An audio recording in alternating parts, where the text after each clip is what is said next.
Hey guys, tonight we're trading Wi-Fi signals for river ripples. Picture this, you're standing on a moss-slick dock, the Seine lapping at your shoes like a hungry cat. Before you a boat, not one of those brunch cruise monstrosities. This thing's all splintered wood and stories. Oh, and fair warning, that gentle sway everyone romanticizes. Perfect for capsizing tourists who don't respect the current. So before you get comfortable, take a moment to like the video and subscribe. But only if you genuinely enjoy what I do here. Drop your coordinates below. What's the local time where you're drifting? Now dim the lights. Maybe turn on a fan for that soft background hum. And let's ease into tonight's journey together. Your foot grazes the gangplank. It groans like an old dog rolling over. 1 step. 2. The boat's floorboards creak under your weight. This vessel clearly partakes in the ancient sport of passive-aggressive protest. To your left, a cracked oar. To your right, a frayed rope coiled like a sleeping snake. The air smells of wet wood and thyme that specific musk libraries would kill for. Fun fact for those still awake, this stretch of riverbank saw Joan of Arc's ashes tossed into the current. Or so they claim. Historians still argue whether the executioners used a rowboat or the medieval equivalent of a paper cup. Either way, water remembers. You'll catch the occasional whiff of burnt parchment if the wind's right. Something brushes your calf, you jerk back. Just a willow branch trailing in the water. River reflexes, am I right? Don't worry, no one saw that little jump scare. The Seine's keeping your dignity confidential tonight. Lean over the edge. That's not your reflection. It's the river's version of you. Ripples resculpt your face every half second. Free avant-garde plastic surgery. A leaf drifts by, riding the current like it pays taxes here. You have expected to wave. Listen, beneath the lap, there's a deeper hum. Centuries of barges, battles, and bad poetry dissolved into the water table. Some swear they've heard Gregorian chants at low tide.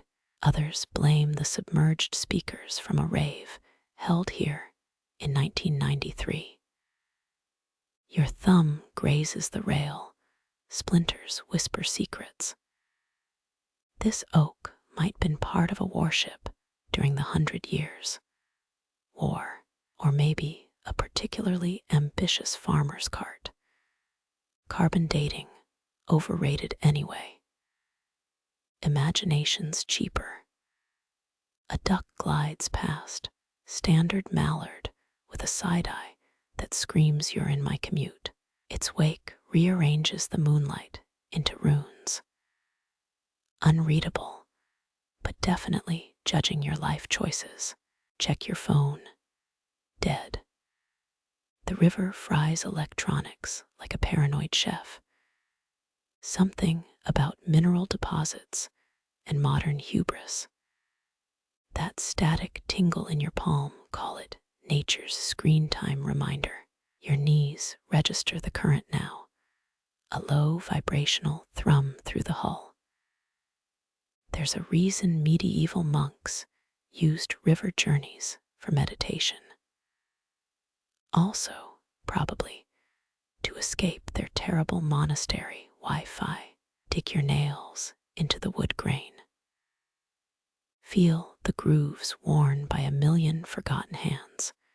12th century sailors, Napoleonic era smugglers, 1980s backpackers, writing terrible haikus, times just layers of fingerprints here. Psst, ever heard of fluvial vertigo? It's that dizzy softness when water and sky merge. Not a real diagnosis. Should be. You're squinting at the horizon. Is that the actual edge of the world? Nope, just Rouen cathedral, playing peekaboo through the mist. Warmth bleeds from the western bank. Stone retaining walls, hoarding sunlight like greedy little radiators. Touch one, bet its body temperature. Creepy or comforting? Cast your vote in the chat. The boat rocks. Not a warning, a nudge. Rivers don't do small talk. You're either moving with the current or becoming driftwood decoration. Choice seems obvious until you realize you never actually untied the rope. Oops, fumble with the knot. It's behaving like a medieval chastity belt. Finally, the hemp unravels. The Seine exhales. You're officially adrift. Congratulations. Your escape room trial by water begins now. The oars dip. The water answers with ripples that fan out like lace, unraveling from a spool. You lean back as the current takes hold. That first slide forward smoother than butter melting on warm bread. Rouen cathedral spires stab the sky behind you, though stab feels rude for something that took 2 centuries to build. The city shrinks, stone giants softened into cake decorations by distance. Your knuckles brush the water cold as a fridge door handle. Sunlight glues itself to the river's skin. It's quieter now, just the drip off the oars, and the Seine humming some half-remembered tune. History seeps through here. This stretch ferried medieval merchants hauling apples, wool, even chunks of limestone for cathedrals. Imagine being the guy who had to ship a rock twice, his weight upstream. Bet that guy invented complaining. Something splashes to your left, a fish's tail flicking up a crescent of silver. The boat rocks gentle as a porch swing. You trail your fingers through the wake, water braiding around your skin. It's wider here, the banks pulling back like stage curtains. Fun fact, locals swear they've seen Duke Rollo's ghost pacing these shallows, knee-deep in his chainmail. Vikings really knew how to commit to bit. Historians still argue whether medieval barges were painted ochre or indigo. Turns out time rubs away more than just rust. A dragonfly lands on the gunwale, wings vibrating like cellophane caught in a vent. You hold your breath. It tilts its head, blue-green armor gleaming, then zips off to bully a mayfly. The air smells like wet rocks and oddly baked apples. A farmhouse upwind must be testing lunch. You shift, the planks creak under your thighs. The oars rest now, letting the Seine steer. Clouds duplicate themselves on the water, lazy Rorschach blots. That one looks like a duck wearing a tiny crown. Half a mile ahead, the river bends. Trees crowd the bank there, willows dipping their green hair into the current. Your shadow stretches across the water, thin and wobbly, a version of you made of liquid graphite. A speedboat growls in the distance, some tourist in a hurry to miss everything. The wake reaches you minutes later, rocking the boat in hiccuping waves. You grip the sides, laughing even though your heart's drumming. GPS may exist, but this is France's original navigation system. Just follow the water and pray the ducks don't unionize. Rouen spires are a smudge now, a pencil sketch erased at the edges. The horizon yawns open fields dissolving into sky. You close your eyes. The breeze whispers through the reeds, sounding almost like words. Almost like stay. Sunlight sears the water, molten gold poured, straight from some celestial forge. Your sleeves ride up, arms freckling under the glare, as if the lights tossing bronze confetti. Clouds stir slow as cream swirling in coffee, their bellies dipped in that late afternoon butter hue. You tilt your head back, the boat's rim framing your view like an old film reel. This stretch birthed 3 of Monet's cathedral paintings, though he never mentioned the duck poop splattering his boat during sessions. Histories, all romance, until your scrubbing bird mess off a smock. The river bends, light folding over itself like origami. Your shadow melts into the hull, a puddle of ink widening with each minute. A bargeman pulled up a Roman coin here in 1983, still crisp enough to buy 2 figs in ancient Lutetia. Now it's probably a paperweight in some lawyer's office. Historians still fight about how often the Seine froze solid. Some swear ice fairs ran yearly. Others call it once-a-century hype. You squint at the water, hard to picture it locked under glass. The boat drifts under a willow, its branches combing light into stripes. Your fingers skim the surface, a braille of warmth, and cold currents twisting beneath. A fish breaks through, body arcing in a perfect semicolon, grammar of the deep, or just showing off. Bees drone overhead, fuzzy cargo planes heading for a nectar refinery upshore. Their buzz syncs with the oars creak, nature's ASMR playlist. Your elbow brushes the picnic basket, still warm from that morning's croissants. Flaky ghosts of butter haunt your fingertips. Light bleeds through your eyelids when you blink, after images burnt into view. One looks suspiciously like Napoleon's hat. Maybe the river's trolling you. The air thickens honey-heavy, as if you could lick the horizon and taste amber. A speedboat passes, its white wake speckled with gold leaf. The ripples reach you minutes later, shivering the boat like a dog shaking off rain. You steady your cup, the tea inside now tepid. But who cares when the world's gilded? That farmhouse smell guts you again, roasted garlic weaving with river musk. A tabby cat watches from the bank, its eyes coins minted in the sun. For 12 seconds, you're both time travelers, medieval peasants, Renaissance merchants, Napoleonic grunts, all momentarily pinned under the same molten sky. Shadows stretch now sharp as piano wires.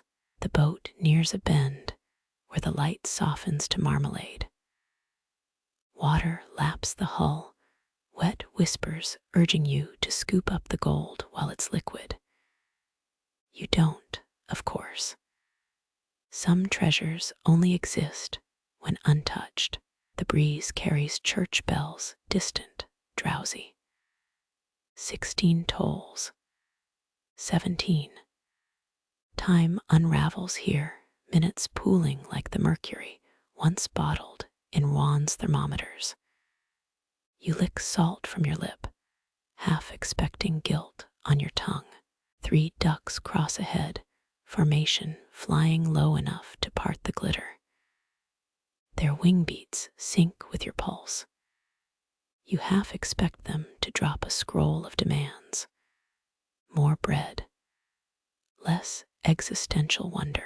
A cormorant dives, its body an arrow, seeking the river's silver underbelly. It resurfaces victorious, something wriggling in its beak. The sun crowns the bird's oily feathers for 1 second. It's Poseidon's drone making a dinner delivery. Clouds collapse into pink rubble on the horizon. The light on your hands deepens, old brass instead of new gold. You shake crumbs from the blanket, a dozen specks swirling like urban snow. Watch them tilt, caught in dying updrafts, before the Seine claims them as tiny, edible boats. Your knees ache from sitting, wood grain imprinting scripture on your skin. You stretch, vertebrae crackling like a campfire. The world dims by degrees, streetlights flickering on shore. But here, the river hoards the last dregs of daylight. Leaning over the edge, you peer into the water. Your reflection wavers, face dissolved into brushstrokes of peach and ochre. Van Gogh's ghost nods approval from the reeds. Or maybe that's just the wine talking. Either way, cheers. The boat nudges a half-sunk log, its bark glowing like embers. You run a hand along the moss, cool velvet over splintered bones. 10,000 summers baked into its rings. 10,000 more to go. Light bleeds now, horizon drinking the sun whole. You fumble for a sweater, the air zipped into something sharper, darker, but the river clings to its gold, stubborn as a kid with a melted lollipop. Shapes blur, willows smudging into ink blots, ducks becoming punctuation. You huddle deeper into wool, watching the waters sheen dull to antique bronze. The cold seeps up through the planks, a sly counterpoint to the day's fever. Your thermos clinks when you move, the last dregs of coffee ringing like a tiny bell. You pour them overboard, a libation for whatever gods handle caffeine. The river accepts it, swirls once, then tucks the offering into its murky pockets. Stars prick the east, jagged pinpricks in plum-colored silk. The west still smolders, ashy blues devouring the last flame-bright bands. You let the oars dip, not to steer, just to hear the water shatter. Gold dissolves, silver rises. Somewhere ahead, an owl's call stitches the twilight together. The owl's call fades, replaced by the wet slap of reeds against the hull. You drift past a sandbar crowned with cattails, their brown sausage heads nodding like drowsy judges. Something white gleams in the shallows. A plastic bag. No, wings snap open. A heron unfolds itself like a pocket knife. Its neck kinks, a question mark stabbed into the dusk. One leg stays cocked, as if it's hoarding a secret under that scaly knee. Historians note these birds were royal property once. Medieval French lords fined peasants for poaching heron feathers. Nowadays, they're just moody runway models judging your life choices. Mud suckles at the boat's hull, a thick, organic glorp every few seconds. The heron ignores you frozen in that one-legged pose. Scientists swear they do this to sense fish vibrations through their feet. Locals insist it's performative art, avian Instagram influencers chasing clout. Your paddle drips, each droplet hitting the water sounds like a tiny exclamation point. The heron's eye, a ring of molten gold, tracks the ripples. Its stillness feels illegal. You half expect a park ranger to pop out and cite it for loitering. A fish breaks the surface, silver penny flipped by the river. The heron strikes, neck uncoiling like a snapped rubber band. Its beak spears the water, comes up empty. You stifle a laugh. Even apex predators have Mondays. Moonlight oils the river now, turning the reeds into mercury stakes. The heron preens, stabbing at imaginary mites on its breast. That dagger beak could open an Amazon package or your femoral artery. You edge the boat back, just in case it's into true crime podcasts. Fun fact, herons swallow eels whole, live ones. You can watch the wriggling bulge travel down their necks. Nature's horror movie, free with your sunset cruise. The bird croaks, a sound like bending plywood, and you suddenly forgive every dinosaur documentary's dramatic voiceovers. Shadows pool thicker here, the water black as squid ink. The heron becomes a paper cutout pasted against the night. It's debated whether their leg fold helps balance or just looks cool. You try mimicking the stance. Your quads scream surrender in 3 seconds. Respect.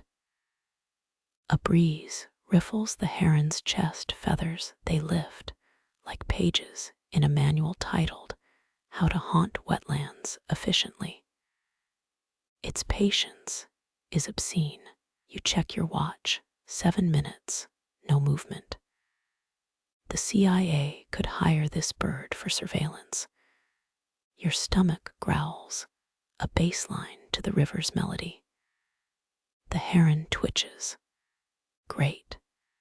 Now you're the guy who ruined its vibe with basic biology. You unwrap a cheese wedge, the scent punching through the damp air. The bird side-eyes you. No sharing. Current tugs the boat sideways, a silent argument with physics. The heron's reflection shatters, reforming as you drift past. Some say they symbolize solitude. Right now, it's giving introvert at a rave, all disdain and fabulous plumage. One wing flexes, a slow-motion cape flourish. Then it's airborne, legs trailing like broken piano wires. Wings beat the dark, each downstroke a dampened drum roll. You track it until the night swallows the white slash of its body. Water swirls where it stood, a hypnotic spiral that lingers. You dip a finger in, break the pattern. Ripples chase each other, liquid tremors, carrying the heron's exit speech. They die against the hull, whispers erased by the Seine's old throat. The boat drifts on your cheeks, stinging with chilled air. Somewhere behind you, the heron lands again. Always watching, always waiting, the river's quietest sentinel, auditioning for its own gothic novel. You don't look back.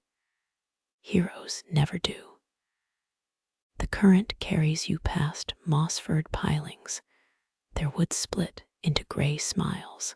Rotting rope clings like dead ivy, each frayed end, whispering of hemp sails and calloused hands. Here, the Seine forgets its poetry. It's all salt sting and ledger books now.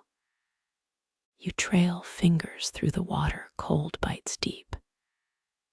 800 years back, this bend hosted ships fat with Norman wool and Burgundy oak.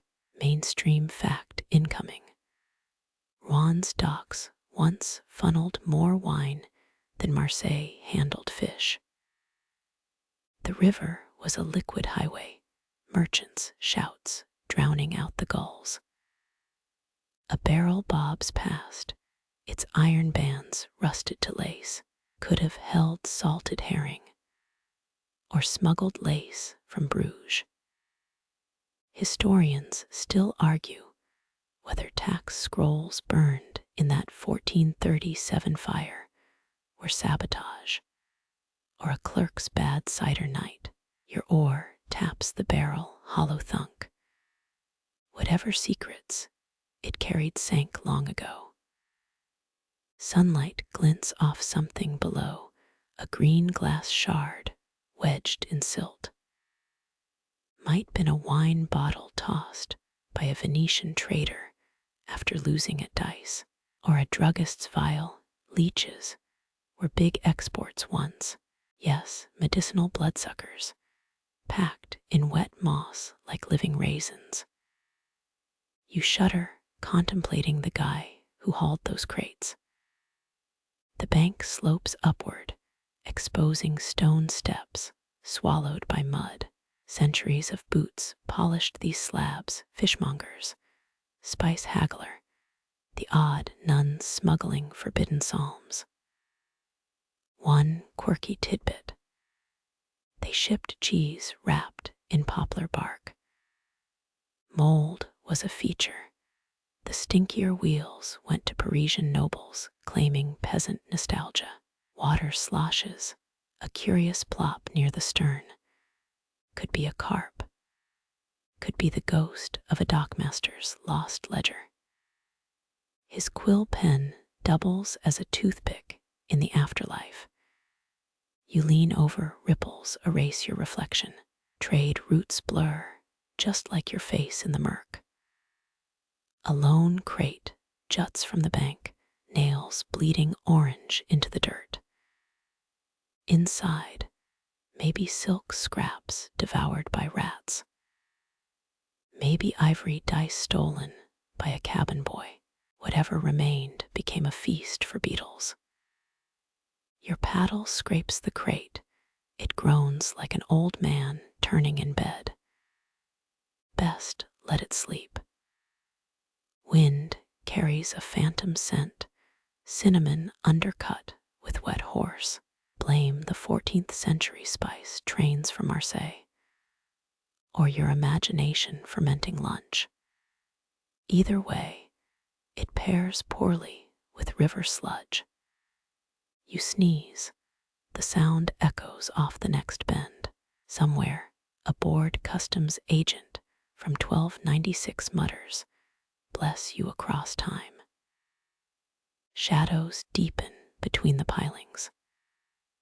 Merchants painted protection sigils here, crude eyes to ward off thieves. You squint. Is that a chipped symbol on the third piling? Could be a rune. Could be a tavern doodle of someone's ex. History's fridge art, open to interpretation. The boat drifts over a sunken barge outline, a shadow skeleton on the riverbed. They hauled Flemish tapestries once. Now catfish nest in its ribcage. You hum a shanty off-key, but the fish seem politely indifferent. One flaps its tail, a slow clap for your suffering octaves. A mud-caked chain emerges, thick as your thigh. Iron links writhe under the surface like a metallic centipede. It once anchored grain barges during spring floods. Broke in 1623, sank a shipment of Provençal lavender oil. The Seine breathed perfume for weeks. Townsfolk blamed witchcraft. Your knees protest the damp would you shift weight, and the boat protests louder. Trade routes demanded tough joints. Maybe those medieval deckhands mainlined bone broth. Maybe they just faked it. Your 80% sure sturdy mariner was Renaissance LinkedIn fluff. A cormorant dives, spearing the water where coins once fell from pockets. Sailors' wages, haggling bribes, a child's stolen sugared almond, the bird surfaces, empty-beaked. Some treasures even the river keeps. You toss a pebble, it sinks like a tiny bankruptcy. Damp seeps into your sleeves. You envy the wool-clad merchants itchy, but prepared. Though legend says some hid silks against their skin to bypass tariffs, would you risk a linen rash for tax evasion? The answer lives in your Amazon cart history. Twilight softens the dock ruins. Bats replace swallows, swooping for invisible invoices. Night shifts the market, ghostly haggling over phantom pepper sacks. A fish jumps, your heart jumps harder. Capitalism's echo, still hustling after closing time. The current quickens, tugging you toward deeper channels. One glance back, the old docks slump like a defeated chess king. You salute them with your last baguette crust. The Seine approves, its currents murmuring receipts in long-dead Venetian. The bridge looms, 7 stone mouths, waiting to swallow your boat. Its arches curve like a pianist's fingers frozen mid-chord. Water gurgles through hollows, centuries of river sludge packed into the joints. You hunch, instinct insisting stone might graze your scalp, though clearance is ample for 3-masted barges. Sun-warmed limestone presses against your palm as you glide under the first arch. Normandy's dukes taxed every ale cask that passed here, funded their wars against men wearing equally silly hats. Mainstream fact time. Half this stone came from quarries that supplied Chartres Cathedral. They barged it upstream, while peasants nibbled turnip soup and side-eyed tax collectors. A shadow detaches from the third arch yours, warped by the curve. It stretches eerie long before snapping back into shape. Historians still argue whether Queen Eleanor diverted funds here to spite her ex-husband. The stones aren't snitching, they just sweat mineral tears onto your jacket. Something clinks above. Pigeons, doubtful. Legend says boatmen nailed bent coins to the 7th arch for luck. Or was it curses? Quirky tidbit. Workers secretly chiseled obscene doodles into the keystones. Find the one with a mermaid flipping the bird. It's under the 6th, spans moss. Your oar scrapes algae off the submerged base. Green chunks swirl like bad guacamole, not pictured in medieval oil paintings. Those all show romantic mist and 0 duck shit. You snort. Some 14th century painter definitely got fired for adding realism. The 2nd arch exhales colder air, a natural fridge for smuggled cheese, once. Now it just amplifies river gurgles into ghostly belches. Your shoulders tense. Those aren't whispers, it's wind funneling through gaps. Probably, unless Duke William's drowned tax accountant haunts the receipts. Midway under the 4th arch, A rusted chain dangles, 3 links shy of the water. They raised it nightly to block ships during the 100 Years' War. Didn't stop the English, just made them grumble and portage their ale upstream. Priorities. Light fractures through the 7th arch, watercolor smears where the Seine resumes its sprawl. Dawn or dusk, your phone's dead, but the circa 1296 solution remains. Lick a finger and test the breeze. Lime dust, moss funk, 0 useful data. Slap, a fish breaches, silver flash against the middle arch's underbelly, same spot where 16th century guards allegedly threw drunk sailors. Their ghosts allegedly invented underwater belching contests. You hum a sea shanty, bass notes bouncing off limestone. The fish flips away. Tough crowd, 3 paces left of the 5th arch. A recessed groove hides, perfect for stashing contraband lace. Or modern-day beer cans. You prod it with an oar. Something clatters down into the river. History's garbage doesn't biodegrade, it just gets moodier. June bugs ricochet off the stone, their bodies pinging like musket shots. Summer evenings here once meant merchants hawking fried eel and flirting with dockhands. Today's menu: soggy granola bars and existential dread about Wi-Fi. At least the mosquitoes are period accurate. The final arch yawns wide, its keystone bears a smoothed patch. Restorers scrubbed off protest slogans from 1968. Too bad. Nothing spices up Gothic architecture like anarchist graffiti. You salute the phantom spray paint. The river echoes with imagined hissing cans. Current quickens as you exit. The bridge's backside wears a rash of ivy. Its reflection wobbles in your wake. 7 arches become 14, then shatter into liquid confetti. You count heartbeats until the water stills. They never do. Warmth returns as sunlight reclaims the boat. That 6th arch's shadow clings to your sleeve, a reluctant hitchhiker. Brush it off before the willows ahead. Their branches prefer fresh ghosts.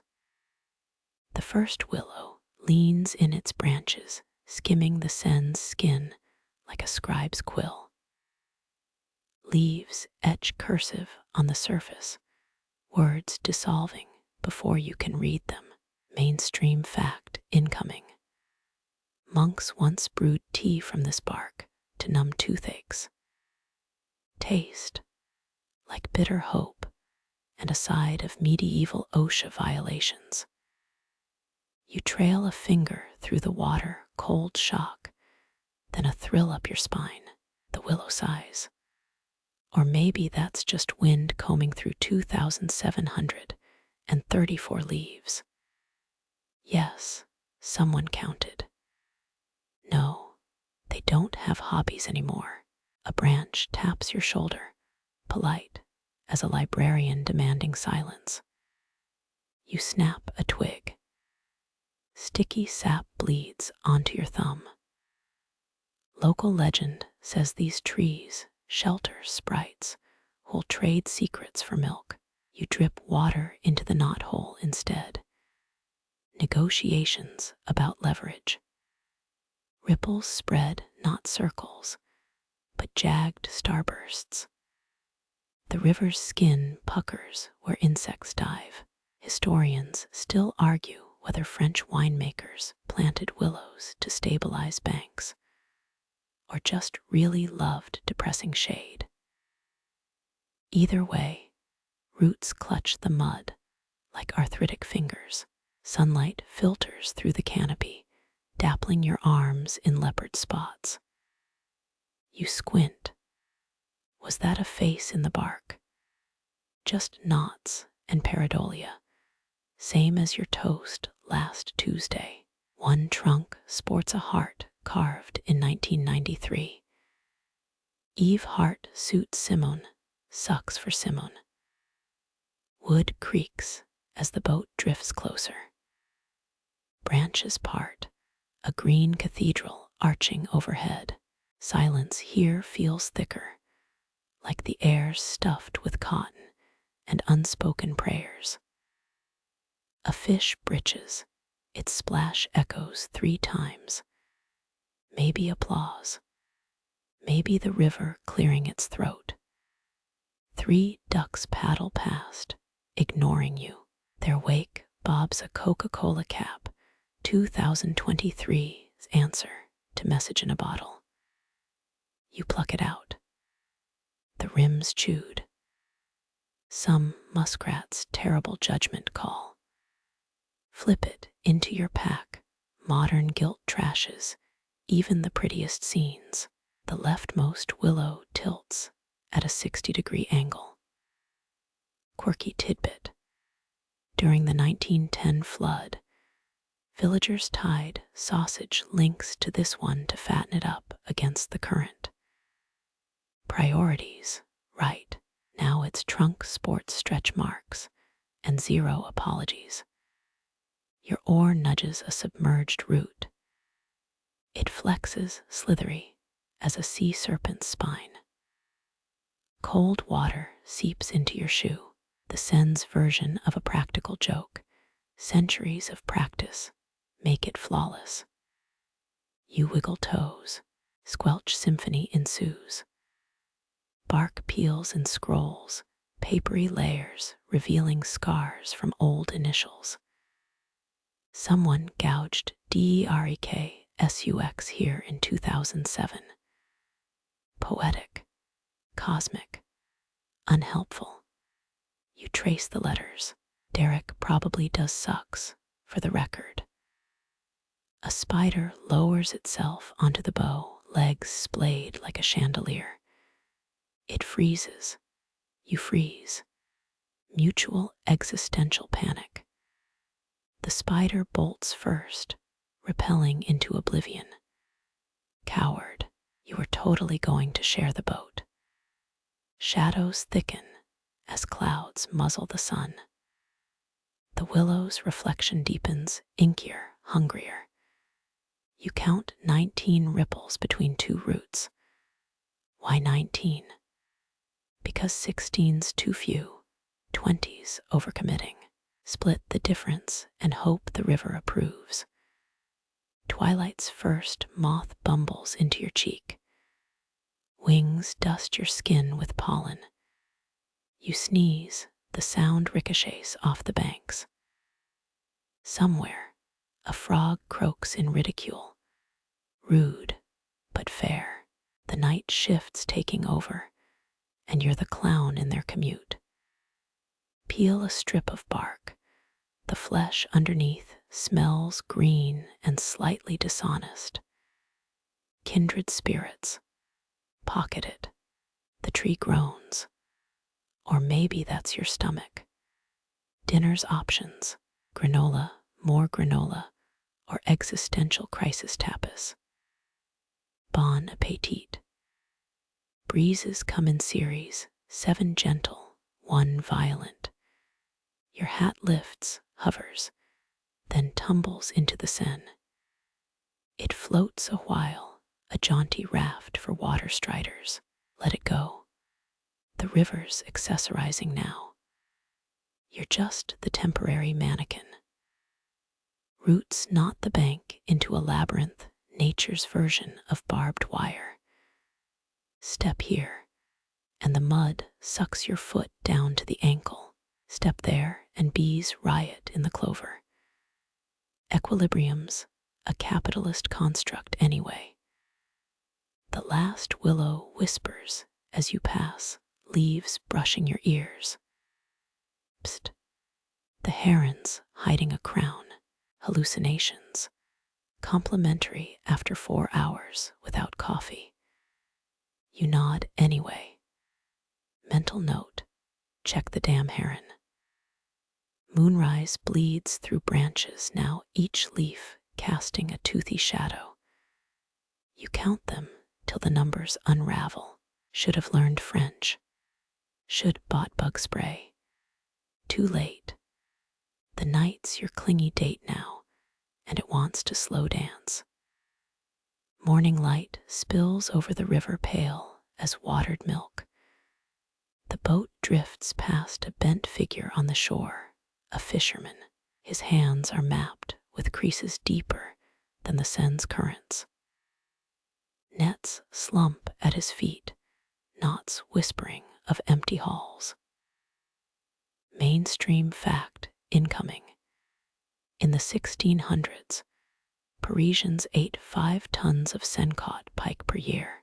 Today's menu: sunlight sandwiches and the faint regret of leaving your coffee thermos ashore.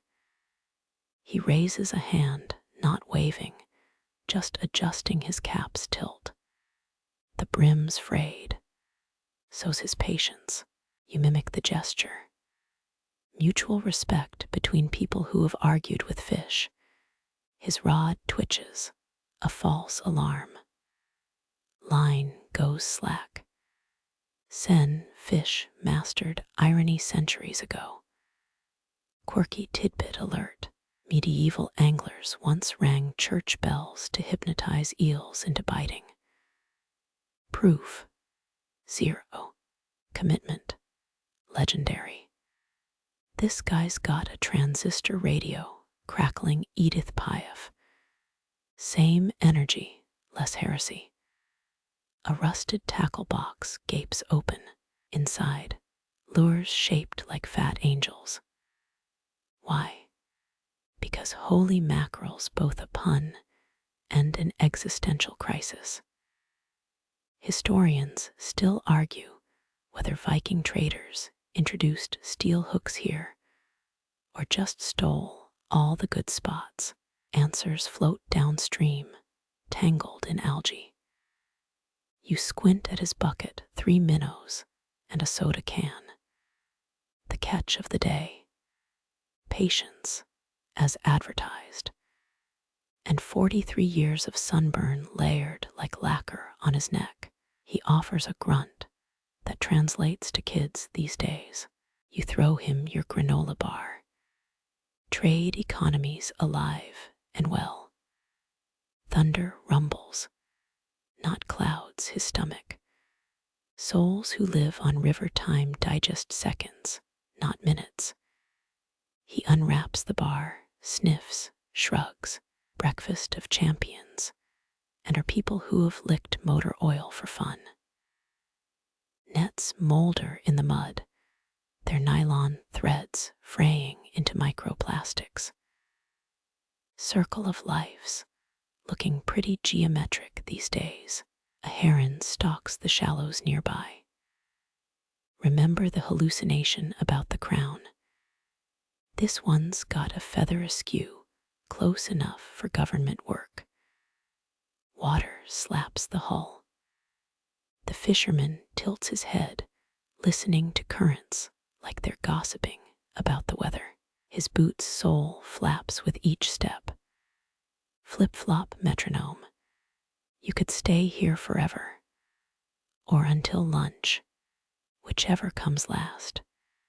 Mosquitoes test your earlobes. 5-star Yelp review pending. You slap, miss. The fisherman huffs something between a cough and a blessing. Seine etiquette: let the bugs bite evenly. No favoritism. He reels in a boot. Vintage 1980s. Smells like despair and algal blooms. Tosses it back. The river keeps what it wants. You wonder if it's collecting left shoes for a remake of the Cinderella uprising. Shadows shrink, noon hammers down. The fisherman peels an orange. Rind spirals into the water, becoming tiny life rafts for ants, resourceful little buggers. You've never related more. Your stomach growls a duet with the river. He offers a wedge of orange. Pulp clings to his thumbnail, citrus glitter. You take it. The juice stings that paper cut from yesterday. Karma served chilled. Boats pass. He ignores them. You ignore them harder. Mutual game of who cares less. You lose when a speedboat's wake nearly capsizes you. The fisherman smirks. Seine's got a sense of humor, dry as yesterday's toast. He packs up rod disassembled into a staff. Moses could have partied this river. Nets sling over one shoulder, bucket in the other. The minnows glare. Should have taken the granola deal. You drift on. His silhouette melts into the glare. But the sun's warmth lingers on your palm, sticky with orange, and the memory of hands that know tides better than clocks. The stone walls rise like patient giants, their mossy shoulders brushing the boat's sides. Water murmurs as it climbs, a liquid staircase built by engineers in waistcoats. Mainstream fact slide. Napoleon ordered these locks modernized in 1803, though he probably never sat on a slimy bench counting minnows like you. The gate creaks shut behind, a sound that tastes like iron and old apologies. Up you float, inches from crumbling bricks. Your pinky traces a scratch in the wall. Someone carved Eli's 1942 with a pocket knife. Historians still argue whether that was a love note or resistance code during the occupation. You decide both. Romance thrives in cracks. A rusty pipe drips syncopated rhythm against the hull. 300 years of river sludge coats the mechanism below. Quirky tidbit incoming. 18th century lockkeepers sometimes brewed ale in the control rooms, fermentation, fueled by moist air and damp morals. Your nose wrinkles. Current vibe, wet dog and forgotten lunch apples. Meadow grass peeks over the rim greener than a billionaire's guilt. The water lifts you past a bird's nest stuffed in a crevice. 4 speckled eggs. Mama duck glares, feathers ruffled at your audacity to exist.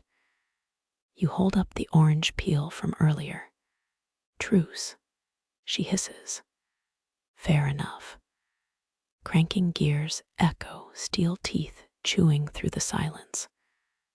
Modern boats use GPS. This thing runs on curses and wishful thinking. Your guidebook called it quaint. The author clearly never met a leaky valve at eye level. Air chills as you ascend. Sunlight now strobes through widening cracks. The lock's breath smells of silt and diesel. A candy wrapper floats by 1998 vintage. Still crisp. Capitalism's answer to river weeds. Your ears pop.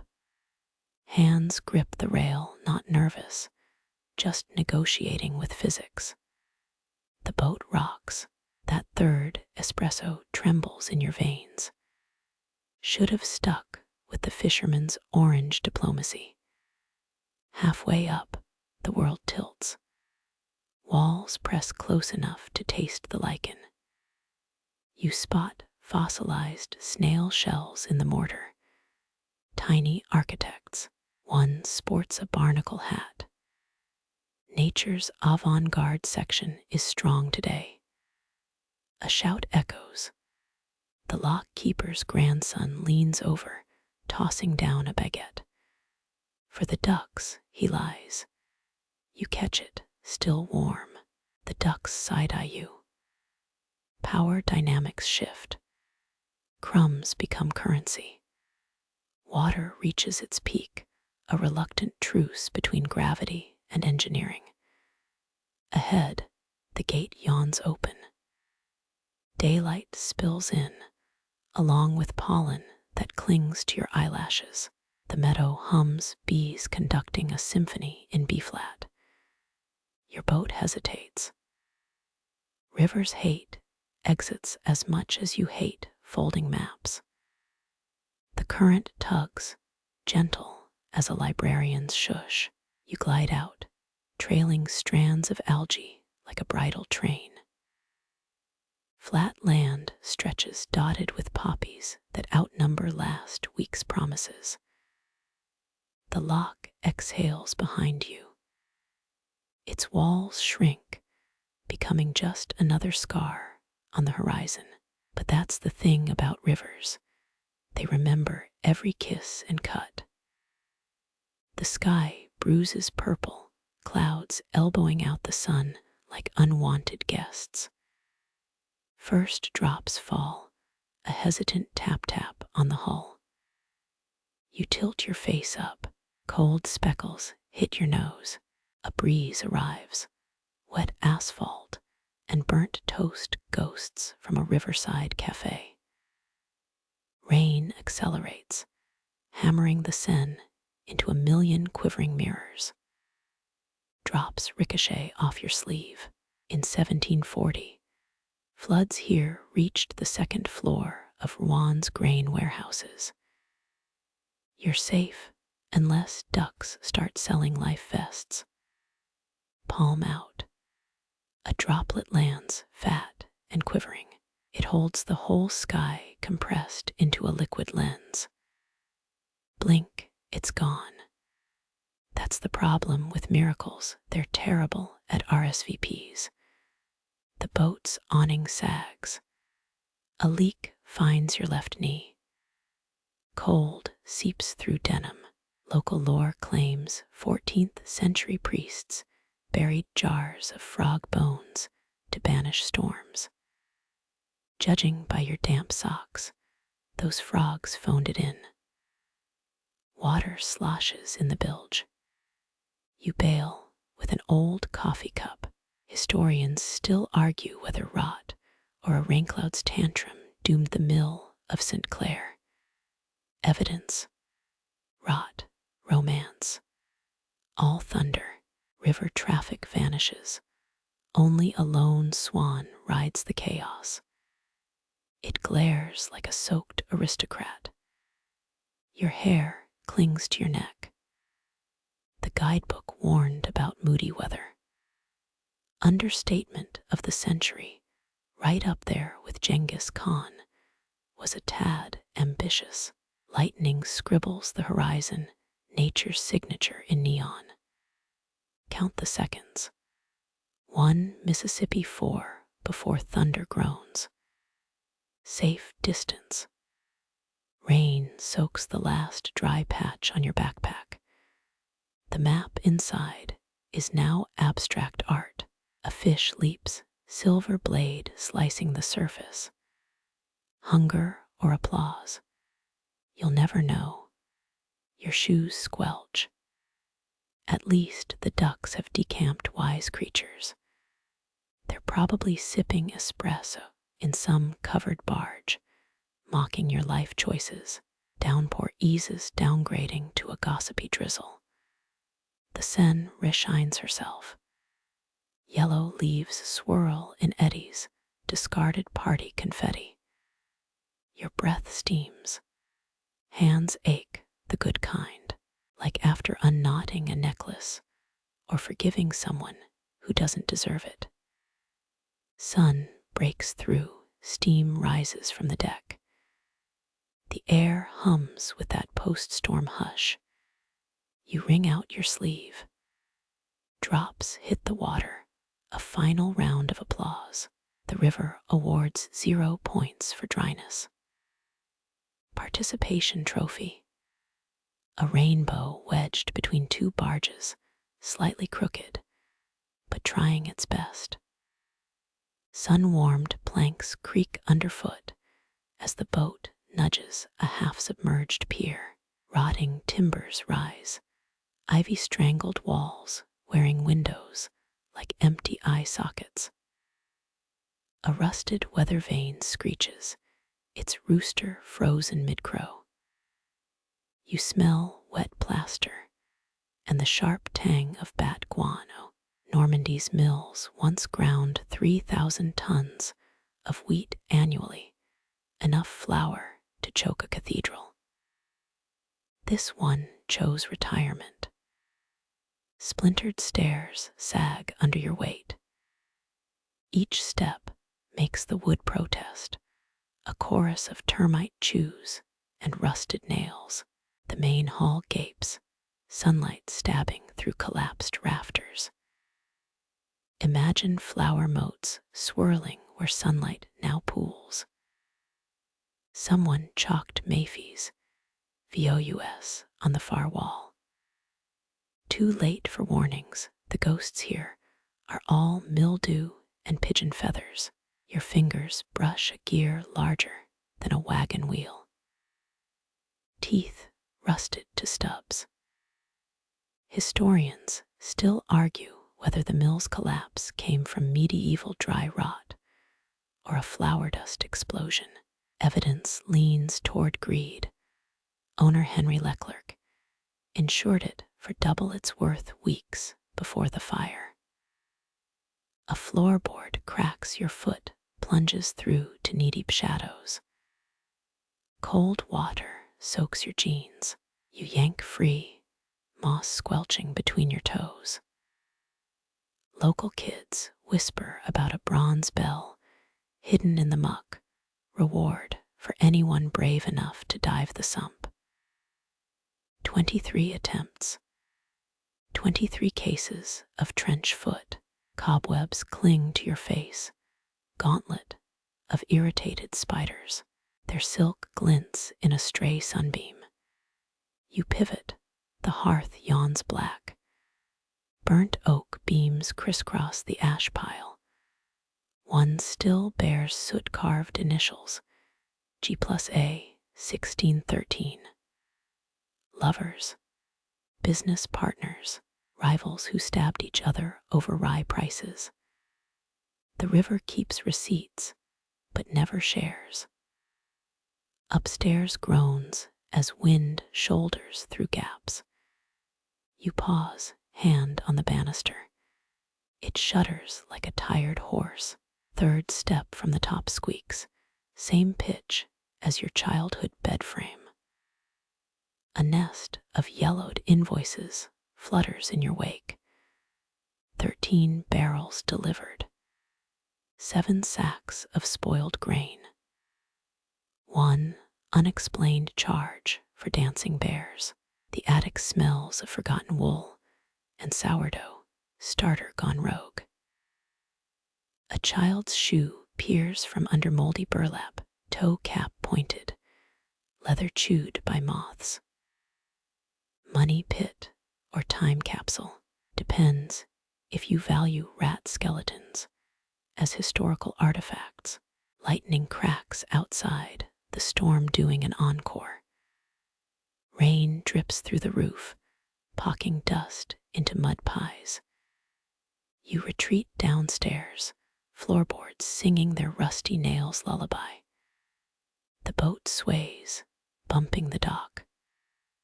Rope grinds against stone. Bail again with your coffee cup.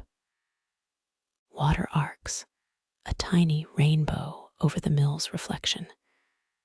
300 years of labor, now just a perch for cormorants.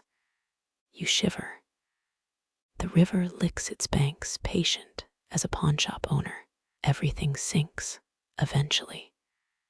Even memories, especially flour. Moonlight pours through the river mist, quicksilver pooling in empty cargo holds. The barges sleep moored 3 abreast hulls, nudging each other like tired oxen. You trail fingers through the Seine cold ripples, stealing your body heat. Historians claim these vessels once hauled 3/4 of Normandy's wheat to Paris. Tonight, they're hauling only echoes. A bullfrog croaks from the reeds. Its throat balloons, moonlit flesh wobbling like gelatin. You count 19 barges, most stripped to skeletal ribs. One still wears its mast, rigging dangling like undone sutures. Local legends swear a captain's bones swing up there, skeleton fingers still gripping wet rope. 20 years since anyone checked. The nearest barge creaks, wood groaning against its chains. Napoleon's engineers redesigned these holds for heavier loads, tripling grain quotas to feed his grand armée. Now they store river sludge and the occasional eel. Your oar scrapes, a hull paint flaking off in scab-sized curls. The sound echoes, a knife dragged across a ceramic plate. Something glints deep in the nearest hold. You lean too far and nearly kiss the water. Silver, just the moon mocking you through a cracked plank. Rowen's archives mention a barge captain who smuggled Beethoven sheet music in flour sacks. For the deaf, he joked. Sank 2 days later. Brine mixes with the scent of rusted metal, a cocktail that seeps into your sweater. The river here runs 73 feet deep. Not that it matters. Depth's irrelevant when you're horizontal, waterlogged, and forgotten. You kick off a barge, it drifts an inch, settles. Ownership disputes kept these hulks here for decades. Lawyers drowned in paperwork. Literally, in one case. A fish breaks the surface arcs through moonlight gone. Ripples lap the boats, 1,000 tiny tongues cleaning decay. Historians still argue whether the barge trade died from railroads or rot. You vote for apathy. One of the hulls, wider than the others, bears faint Olympic rings under moss.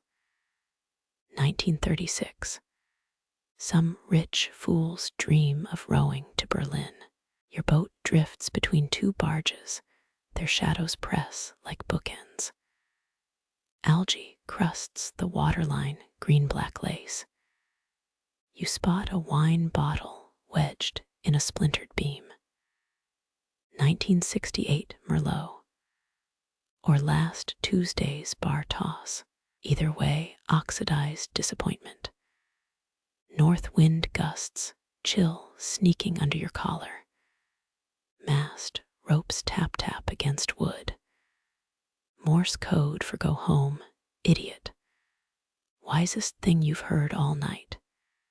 You pivot, or slicing ink-dark water. The barges rock, moans rising in staggered chorus. They'll still be here tomorrow, and the next century. Rust is patient. Moonlight stretches your shadow across the nearest deck, stick figure elongated, hands blurring into the Seine. You mimic the mast's tilt, chin up, spine curved. A passing tugboat captain once told you barges dance during full moons. You wait. Only the river moves, pulling your boat sideways into the current. Dance partner declined. Dawn's still hours off. The water's edge glows phosphorescence or sleep deprivation. You bite your glove and tug it free, dip bare fingers. Cold scalds. When you withdraw, droplets cling, liquid diamonds shaking loose. The barges watch, always watching. One blinks, a navigation lamp flickering alive. Red eye winking through fog. Stars swarm above Pinocchio's lie turned celestial. The Seine mirrors them, a rippling second sky. You tilt back, neck crick, protesting, to trace Ursa Major. Its bowl tips, spilling starlight into the river. Carthaginian sailors once steered by this constellation. Their ghostly triremes probably scraped these same banks. A satellite winks west, impostor among ancient lights. You name it Elon's folly trail, fading before the joke lands. The horizon purples, indigo bruise, spreading southward. Light pollution, whispers from Rouen city lungs, exhaling sodium yellow. You cup river water, stars shiver in your palm. Cold seeps through calluses. Cassiopeia glimmers, her vanity chair upended. Historians still argue whether she inspired France's first astronomically aligned chapel. The river blinks, waves erase her reflection.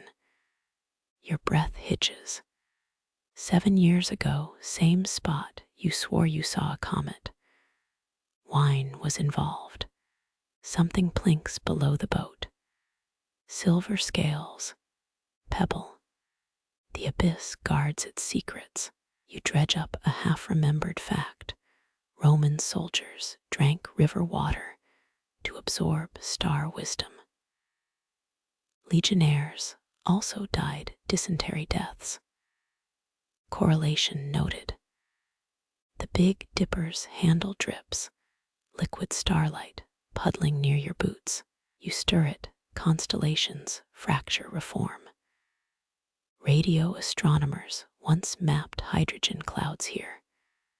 Found cosmic noise overlapping with barge horns. Coincidence? The Seine keeps mum. Saturn emerges, ochre smudge through atmosphere. Your pinky nail covers it easy. 17th century Parisians panicked when it conjuncted with Mars. Pamphlets predicted Seine boiling. You dip an oar, water stays stubbornly liquid. A meteor scratches the sky, celestial nail file. You inhale charcoal smell. Imagination burning up with it. Medieval peasants collected fallen stars. Ground them into paste for gout. Results reportedly underwhelming. Clouds invade, cotton batting, snagging on church spires. Starlight dims, the Seine goes matte black. You fumble for the flashlight, beam stabs a barge's belly. Graffiti shimmers. Elodie loves Luke 2005. Love outlasts rust. Barely, the Milky Way bleeds through cloud gaps, spilled salt on obsidian. You taste iron, blood, or river air. Both likely. Phoenician traders navigated by this galactic smear. Their lead anchors still surface after spring floods. Cold gnaws your toes, revenge for neglecting wool socks. You stand, boat wobbles, and hug yourself. Friction won't help. Breath ghosts hang mini constellations evaporating. An 1803 newspaper claimed the Seine froze solid here. Ice so clear, fish stared up at stars. Wood creaks downstream, barge or beaver. The river exhales mist, veiling your choices. You sink back down, denim slurping against damp planks. Gypsies once read fortunes in these eddies. Charged extra if Taurus dominated. Pleiades surfaces, faint as a birthmark. You squint, 6 siblings visible, lost the 7th to city glare. Monet painted them from this bend. Critics called it astronomic whimsy. His cataracts disagreed. Dawn's vanguard creeps east, pale fingers unraveling night. Stars retreat, moon's deja vu. You pluck a hair, let it fall, silver thread joining the Seine's mimicry. The last satellite gutters out. First gull screams. Your coffee thermos gurgles, lukewarm insult. Steam conflates with breath. The river stretches black silk, rumpling into gray. Stars dissolve, fish returning borrowed light. You sip bitter as twilight scrubs the sky blank. Darkness settles like wet wool, thick and muffling. The Seine's surface stills a black mirror fogging with your breath. Somewhere beyond the reeds a click, a throat clearing. Then it comes, a single note piercing the quiet. Your spine straightens, instinct older than language. Keats called this sound immortal rote that owed in a Hampstead garden 300 miles west. The riverbank nightingale cares nothing for English poets. It trills again, liquid scales spilling over silt and stone. You freeze, half risen, a statue misplacing its pedestal. The song phrase, a hiccup, then surges. 5 notes now, a ladder climbing the cold. Heartbeats syncopate. Strange how a bird smaller than your fist holds the night hostage. Medieval apothecaries bottled nightingale droppings. Claimed it cured melancholy when mixed with honey. Records suggest patience preferred staying sad. A breeze lifts, carrying the melody upstream. It braids with the river's whisper, a duet of moving water and moving air. Your ears strain. Legends say nightingales sang French nobles to sleep. Versailles, hedges supposedly hid gilded cages. Historians still argue whether Louis XIV demanded dawn serenades. Gardeners' logs mention only clipped hedges, no birdseed invoices. The nightingale pauses. Silence rushes in a held breath. You gnaw your lip, taste copper and chapstick. Then, a ripple of sound so pure it aches. Your ribs vibrate, hollow bones echoing the tune. 19th century poets called this the thorn song, believed the bird pressed its chest to a spike while singing. Romantic nonsense, but you wince anyway. Leaves rustle, arrival, mate. The song shifts, quicker now, staccato syllables. Your flashlight lies useless. No beam could catch this. Once during the Blitz, a BBC broadcast aired nightingale songs over Luftwaffe noise. Tuning in required smuggled radios and reckless hope. This performance needs no receiver, just the curve of your ear. Clouds part, moonlight fingers the reeds. The singer remains hidden, feathered phantom in the murk. Your phone dies in your pocket, gladness flickers. No recording survives the gap between hearing and memory. Roman naturalists swore nightingales wintered on the moon. April's return proved them wrong, but the myth clung like burrs. Your elbow aches, you've leaned on it too long. Adjust, planks creak. The song stops. You curse internally, a silent tower of expletives. But wait, liquid notes resume, closer now. Maybe the bird hops nearer. Or maybe the current carries sound like cargo. Either way, it's serenade o'clock. A fish leaps, silver parenthesis in the gloom. The nightingale answers, a downward spiral of sound. You grin. Charles Dickens despised these birds, called their songs overrated chirruping.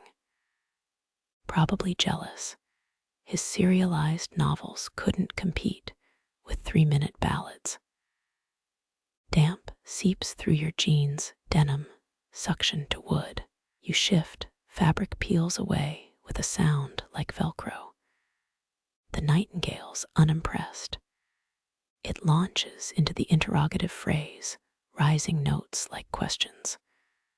Why here? Why now? Why humans insist on shoes? Your eyelids droop. The song weaves through your skull, threading dreams before they form. 16th century luthiers dissected nightingales, wanted to steal the syrinx's secrets, found only gristle and blood, no magic. You hum, a feeble imitation. The bird retaliates with octaves you can't reach. Eastward, the horizon pales. The nightingale's notes grow frantic, racing dawn. Wildlife officials tag them these days, tiny geolocators on feathered backs. Data shows some winter in Senegal. You wonder if African rivers sparkle like this. One last crescendo, vibrato trembling the air. Then silence, full and final. The nightingale's gone off to critique other listeners. Your jaw unclenches. The Seine resumes its flow, oblivious to avian opera. Daylight stains the sky peach, blushing at the night's audacity. You flex cold toes. A twig snaps, audience or critic. Doesn't matter. The encore's over. Dawn's peach blush grays, swallowed by fog rolling off the Seine. Mist licks your wrists damp and insistent. The boat creaks, each timber groaning like an old man's knees. You squint, the far bank dissolves. Rouen rooftops vanish, ghosted by the haze. Children hear once tied bells to cows' necks, dinging warnings through woolly mornings. Your paddle drips, stirring milk-thick air. A fish surfaces, gulping soundlessly. 14th century bargemen lit bonfires on shore, smoke signals for fog-blind captains. Modern sailors trust radar. You trust cold toes and the boat's worm-eaten spine. Something ripples left of the stern. Not fish, not otter. A shape pale and fingerless darts under the hull. Old wives whisper of phantoms to broom, mist phantoms stitching fog into faces. You blink, the vision shreds. Blame it on last night's sleepless hours. The cold nibbles your ears. You fumble for gloves, find only lint. A duck's quack echoes directionless. Historians still argue whether Juan's fog birthed Monet's obsession with haze. His Giverny garden lies downstream. Coincidence or creative theft? Reeds hush against the hull green bows scraping wood. You drift, rudderless, into the white. A breath of yeast cuts the damp. The brewer's quarter must be near stone vats fermenting since Napoleon's time. Or maybe it's a bakery's dawn shift. Either way, your stomach votes for pancakes. Water whispers against a hidden pier. Rotting posts materialize, specters in the gloom. Your paddle taps wood, the sound eats itself. 18th century smugglers loved fog like this. Stashed tax-free silk in coffin boats. Rumor says some bales linger, waterlogged treasures wrapped in eel skin. A clot of fog thickens, your hand disappears at arm's length. The boat shudders, kissing a sandbar. You push off. Mud suckles your paddle. Locals swear the riverbed's littered with Roman wine jugs. Archaeologists nod, then quietly check eBay. Sunlight tinges the haze, amber fighting through batter. Your breath fogs, a twin plume. A church bell tolls, 6 muffled strikes, unless it's 7. Distance warps sound here. A 1944 plane crashed near here. Pilot swore fog camouflaged treetops as open sky. Wreckage still feeds apple trees with aluminum. You yawn, jaw cracking. Fog mutes the world like God hit mute. Even the boat's creaks dampen, swaddled in cloud. That ASMR dude on YouTube should sample this. 10-hour loop, raindrops, and whale songs optional. A laugh floats, low and close. Your neck prickles. A fisherman, ghost, directory from the 1700s, lists 12 missed taverns along this bend. Moored pubs serving spiced ale to shivering crews. All gone now, except when the fog grows teeth. Water swirls, an eddy you didn't stir. The current's shifting, or the river's drunk. You tilt ear toward the surface. Catfish gargle below. Some say they grow fat on war bones. 1892, divers found a cavalry saber wedged in one's gullet. Light swells, gold bleeding through gauze. The fog thins, revealing a spiderweb jeweled with droplets. Its architect dangles, legs pedaling air. You salute her, master weaver of temporary things. The boat drifts free, current tugging it toward a patch of reeds. Shapes solidify, trees becoming trees again. A tractor putters unseen on a distant road. The world exhales, finished with its vanishing act. You rub your eyes, moisture beads on lashes. Fog clings to wool to hair, to the stubborn hope that mystery still fits in a weekday morning. The last tendril snakes past, its tail brushing your nape. You shiver alive in ways your coffee never achieved. Ahead the river bends. Behind the fog seals itself like a healed scar. The river bends, and there, a pulse of orange winks through birch trunks. You coast, paddle raised, dripping silver. 14th century monks kept nightly fires here, guiding wine barges past sandbars. Modern guidebooks call it ambience. Your numb fingers call it salvation. Smoke braids itself, one gray curl at a time. It rises, a question mark without the dot. The cottage squats, stone walls fat with moss. Its chimney gulps air. A shadow shifts behind rippled glass. Flame keepers were once tax-exempt if they burned oak, not pine. Taxmen checked ash piles. Clever keepers buried the evidence. Your boat bumps shale, a scrape that chills your teeth. The door creaks open. No one emerges. Just the groan of hinges, rusty bass note. A tabby cat wins between dock posts, tail hooked like a bishop's crook.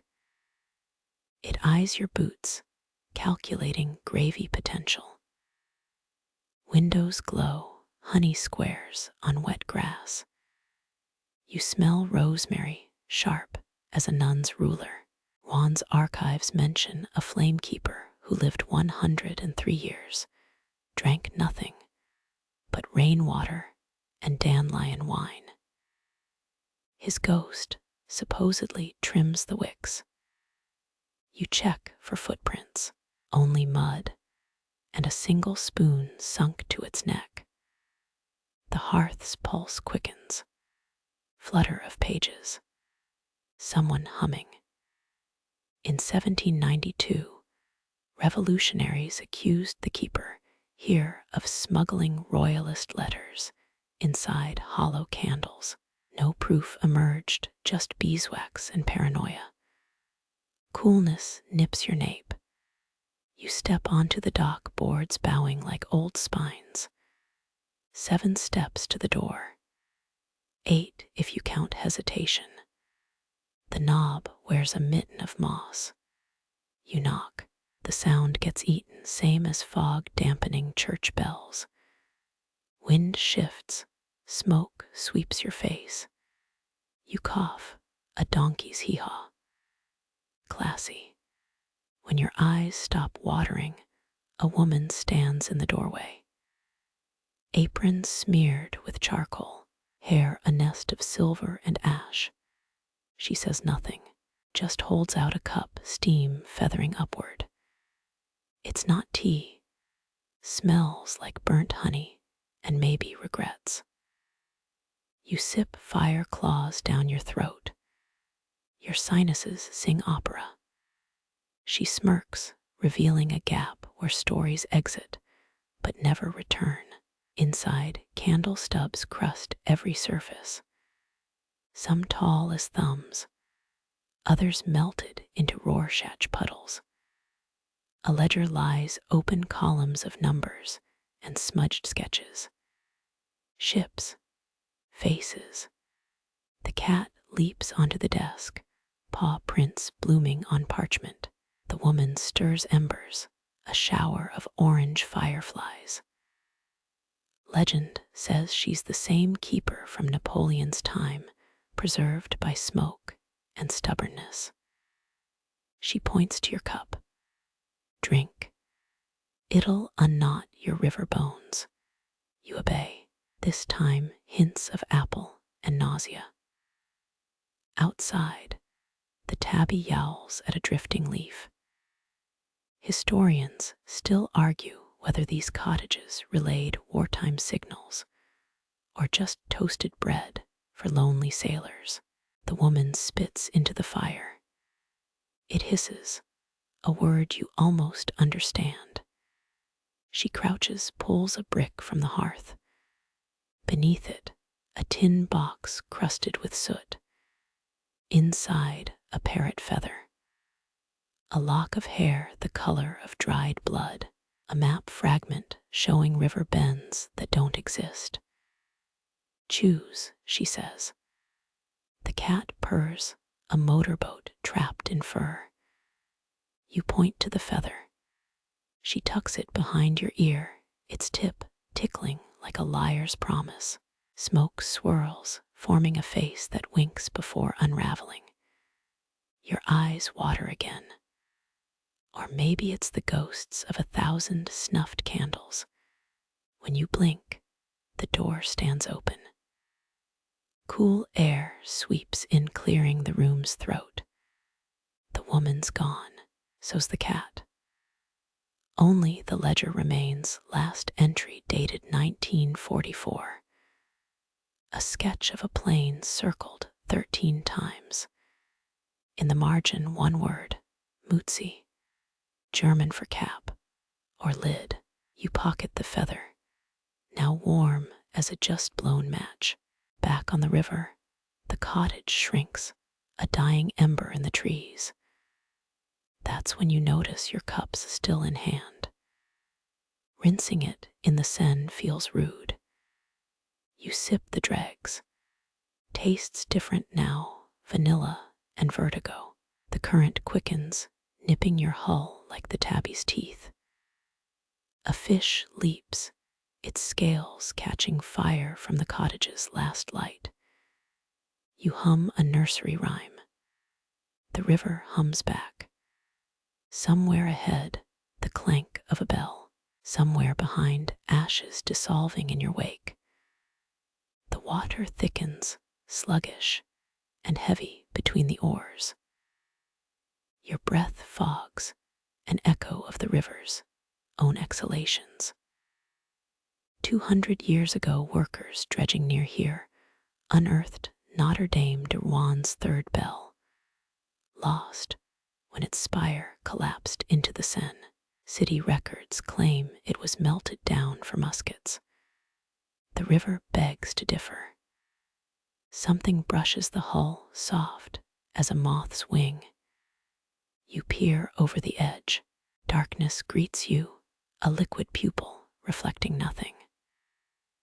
Legends whisper that the bell's bronze contained gold from a pharaoh's tomb, stolen by crusaders and recast. Listen closely. The current trembles with a submerged hum G-sharp, or maybe grief.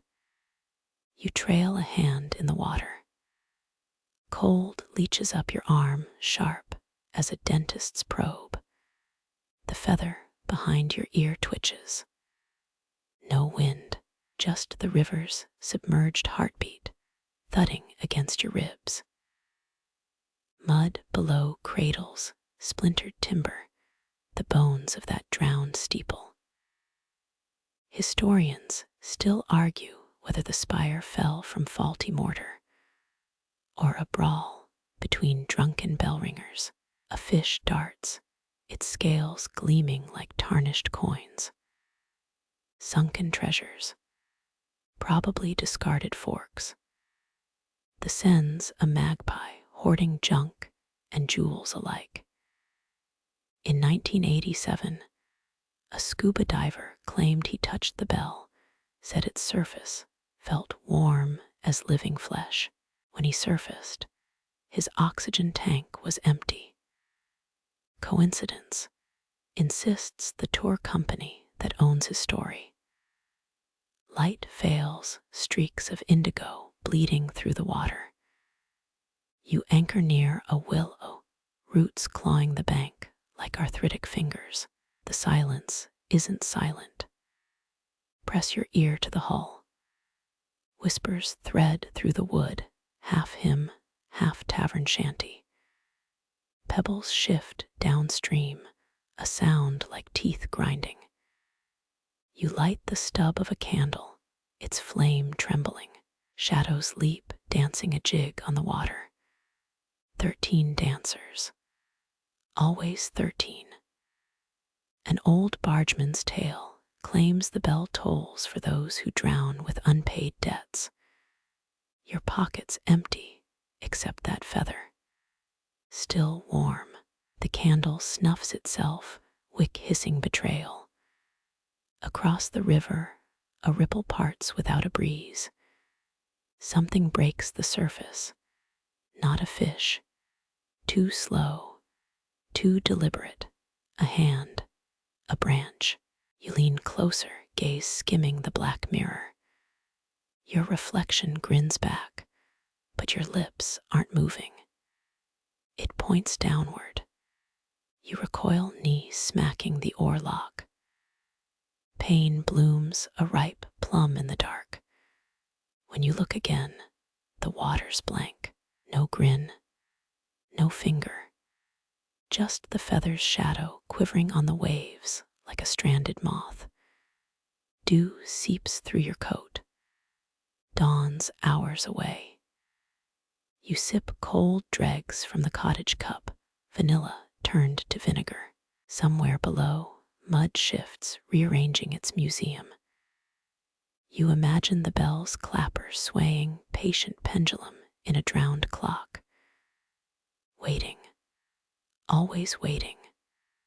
A duck surfaces, shattering the night. It quacks 4 syllables that almost form a name. You chuck a biscuit crumb. The water gulps it down, no splash, no ripple. The duck watches, head tilted. You're being weighed, measured, found slightly disappointing. Sleep comes in fistfuls, flashes of dreams where your bones rust and weeds braid through your ribs. The river sings lullabies or dirges. Same melody, slower tempo. Morning arrives as a gray yawn. Mist clings to the surface, veiling the river's secrets. You raise the anchor. Mud protests, sucking at the iron like a jealous child. The journey continues. Behind you, a muffled tolling.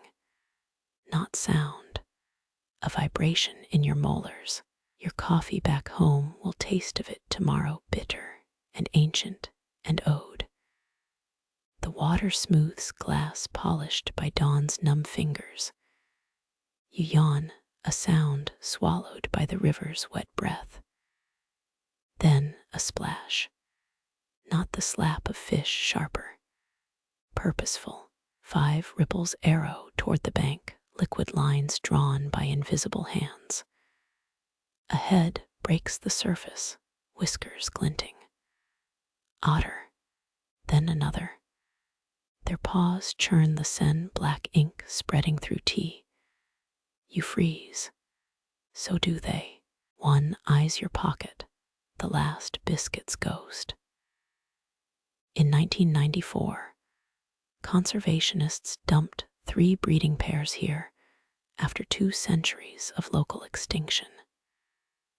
They still argue about the 4th pair that escaped the crate. The alpha rolls, belly flashing cream. It's showing off, or having a seizure. Otters do both for fun.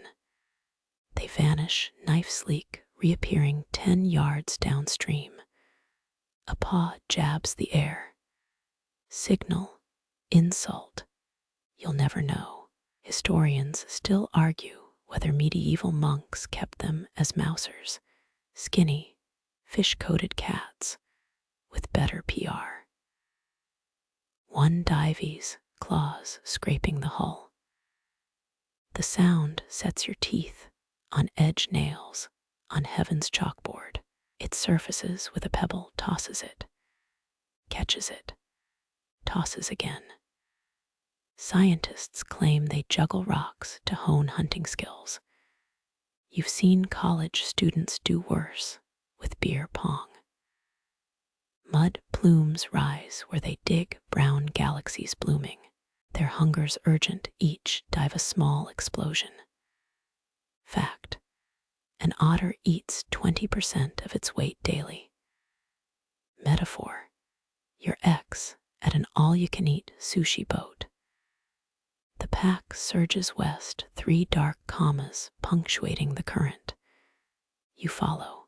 Sunlight filters through willow branches, stripe their fur like prison uniforms. Not that you'd say it to their faces. Sharp teeth gleam when they yawn, nature's switchblades. A pup surfaces, cork buoyant. It chirps, a sound between a squeak toy and a dial-up modem. The others ignore it. Siblings are universal. You chuck the phantom biscuit. The pup sniffs, licks, spits. Gourmet critique. Their trail veers, sudden, as if the river sketched a detour. Reeds part. A plastic bottle bobs, cracked and cloudy. Alpha bites it, floats, bites again. Modern art critics. You half expect them to slap a price tag on it. Shadows lengthen. The pack blurs into the watercolor light. One glance back, a single whisker flick farewell. Ripples linger, question marks without questions. The Seine hushes. Your oar drips, metronome counting their absence. You drift. The bank offers nothing but mud and memory. That's the thing with otters, they're gusts of wind with dental plans. Here, then not. The river resets. Your coffee cup's empty, stained with yesterday's grounds. A good guest leaves no trace. Otters, though, they take whatever fits in their jaws, including the silence. The boat drifts past the otter's wake, current nudging you toward a moss-slick bank. Stone steps emerge bowed and broken, like a spine half swallowed by earth. Iron rings jut from the key, rusted molars, in a jawbone of crumbling limestone. Fact: this landing last shipped wool to Flanders in 1352, 2 decades before the Black Death rerouted everything. Moss blankets each step, velvet mold feasting on neglect. Your foot sinks into green pulp cold, seeps through your soul. Pilgrims once tied goat hair to those rings for luck. Now it's a condom graveyard, latex fossils curling in the mud. Historians still argue whether ferrymen doubled as tax evaders, allegedly smuggling silk under their straw hats. The ticket booth tilts roof, sagging like a defeated souffle. Inside, a bench splintered by ivy fists. A ledger sits open, pages chewed into lace by silverfish. Last entry: 17 coins Owen for 10 sheep, 1 drunkard. The ferryman's quill likely snapped mid-sentence. You know the feeling trying to finish emails with 1% battery. Water licks the hull, wet tongue echoing against stone. Across the bank, poplars shiver. Their roots cradle rumors of a copper bell tossed when steam-powered barges made oars obsolete. Divers found it in '89. Museum curators called it medieval. Metalworkers swore it was 1920s avant-garde scrap. Both sides published papers. The bell sank again during transport, river reclaiming its practical joke. Mud sucks at your oar, thick as churchyard gruel. You pry it free. A bottle cap winks up 2025's answer to pilgrim coins. Some things don't change. Ferrymen vanished when suspension bridges stole their shadowed raid. No one needs a grizzled mystic to cross water now, just toll booths and concrete.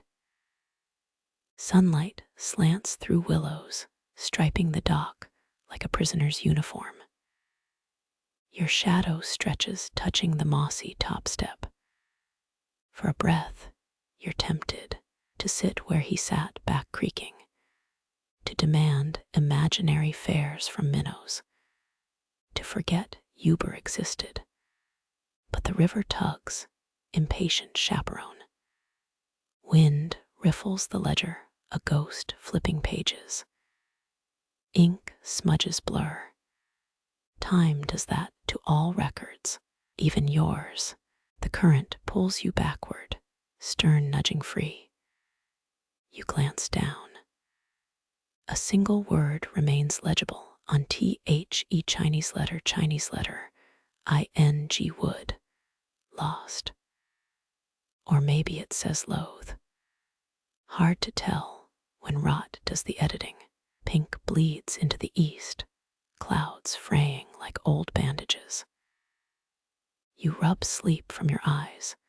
Dawn peels night from the Seine, one sticky layer at a time.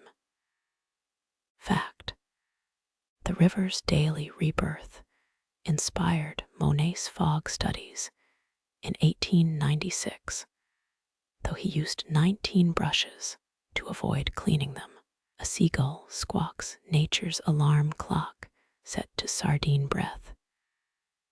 Stars dissolve sugar cubes in celestial tea. The water stretches gray shed for mother of pearl. Over in Le Havre, bakers swear the first light makes bread rise crooked. You don't argue.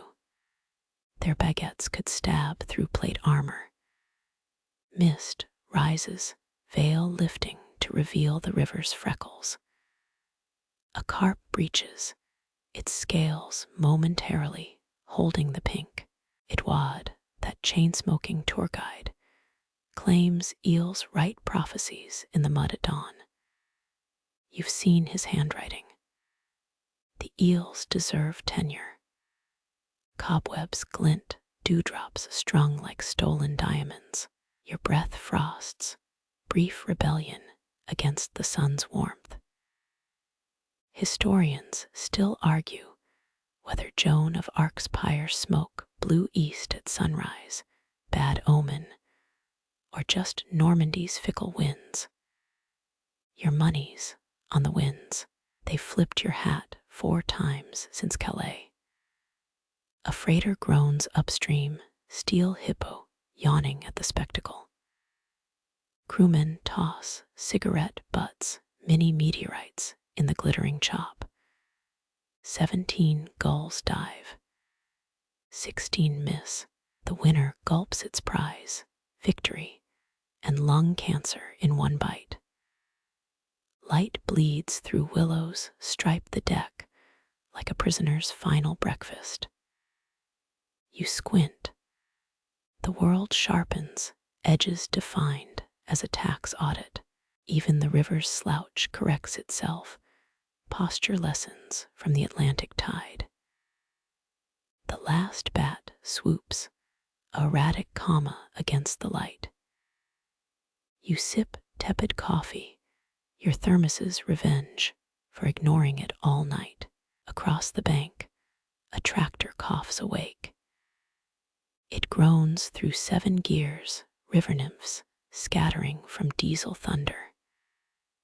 Dawn's done its work. The world snubs night like a boring cousin. Water winks, 1,000 shattered mirrors daring you to piece them back together. You decline. Some riddles taste better unsolved. Heads swing low, wet muzzles painting arcs in the dew. You count 9 cows across the bank, each bell tolling as they graze. Their collars date to the Norman conquest, rusty iron turned supple as leather by centuries of rain. Rumor claims a duke once armored cattle to breach castle gates. Historians still argue whether medieval cows were weaponized or just bored peasants scribbling tall tailies. Alfalfa breath wafts over the Seine green and sour. One heifer stares, amber eyes holding the existential weight of all herbivores. You half expect her to quote Descartes. Instead, she flicks an ear at a mayfly. 17 chomps, 18 swallows. The rhythm could lull wars to sleep. Farmers here swear certain cows hum Gregorian chants during milking. Your guidebook calls it esophageal reflux. You lean closer, hear only diesel undertones from a distant combine. A calf stumbles, knees buckling like a drunk ballerina. Its mother licks grass stains from its fur, laundry day, bovine edition. Bells clonk, a loose chorus, synced to jaw movements. In Rowen's archive lies a ledger documenting a 1723 cow theft. The culprit demanded cheese ransoms. Some claim he wore a straw wig. Quill-scratched police reports call it utterly ridiculous. Shadows stretch, striping the herd into living chessboards. A bull naps by an oak. It snores, vibrating through the soil. You pocket a pebble from the riverbed. It'll sit on your desk, holding the memory of bovine bells and this slow, cud-chewing hour. Tails twitch, a Morse code of annoyance. Black and white hides ripple, optical illusions in the noon haze. That one cow's still staring. You nod. She blinks. Mutual acknowledgement. You're both extras in each other's pastoral postcard. Wind carries a calf's bleat, half protest, half hiccup. The herd drifts east, living brushstrokes on a canvas of clover. Bronze bells fade, their song absorbed by the river's hum. You turn upstream. The water winks, a conspirator hiding cow-sized secrets in its current. Wind snags your sleeve, a last plea before you leave the cows behind. Up ahead, a birch leans riverward, its branches cradling torn paper wings.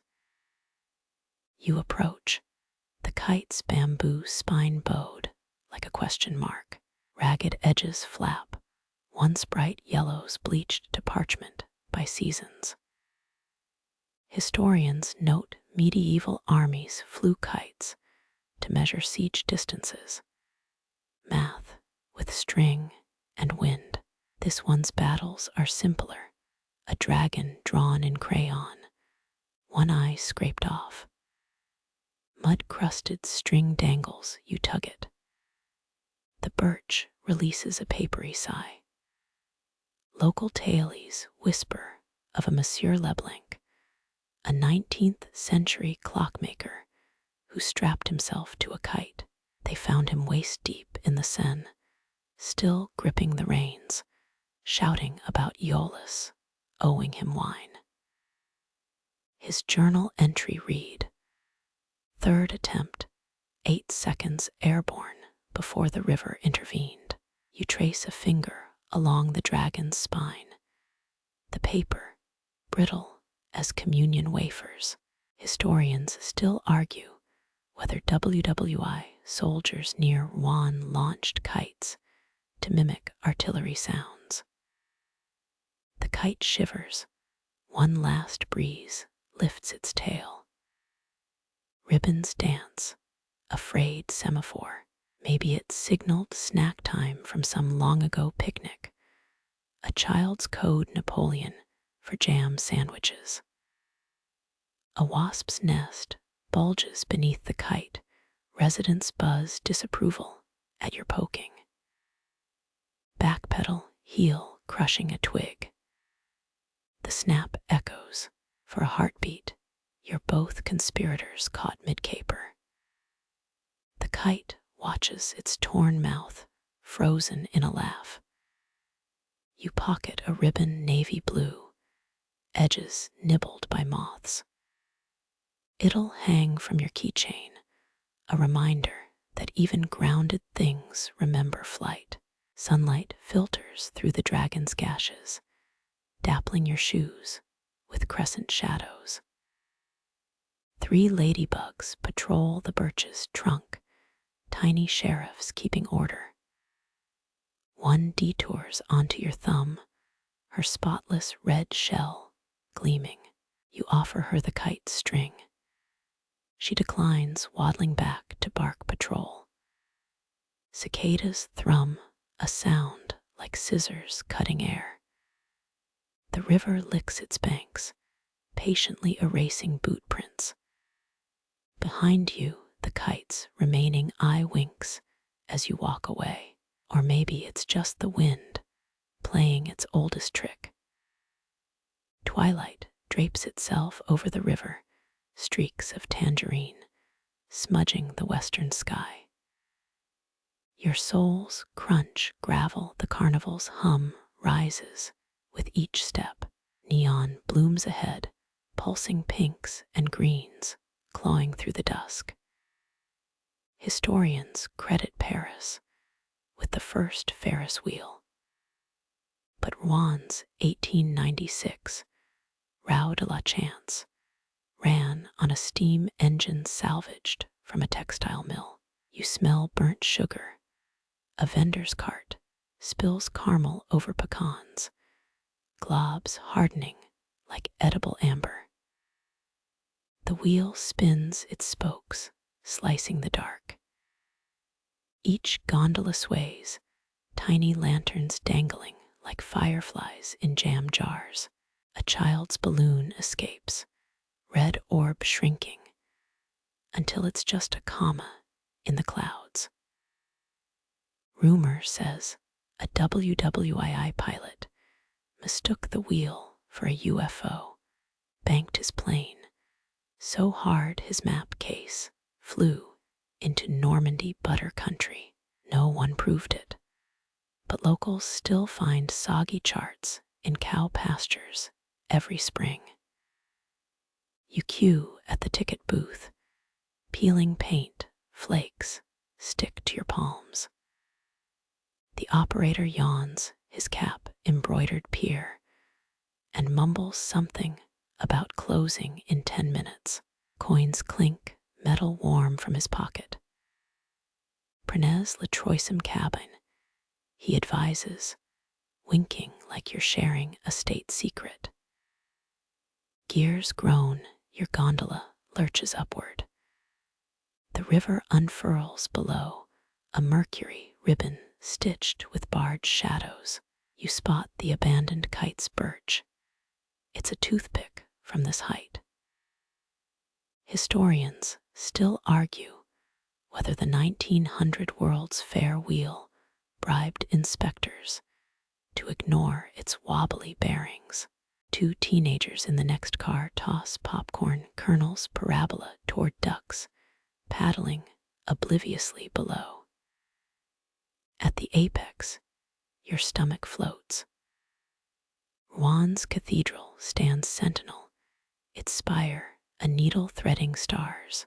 Wind whistles through the gondola's cracks, playing a tune that's half lullaby, half theremin solo. The wheel pauses, stranding you midair. Laughter bubbles up, equal parts thrill and mared. What if the power dies? Your phone buzzes, 3 a.m. alarm. An owl glides past, wingtips skimming the gondola roof. Pier was wrong. The third cabin rattles like a drawer of mismatched silverware. A moth lands on your knee, its wings mimicking carnival lights. You name it George, after that disgraced engineer who tried building a wheel powered by Seine currents. His prototype sank in 1923. Rust flakes still wash up during droughts.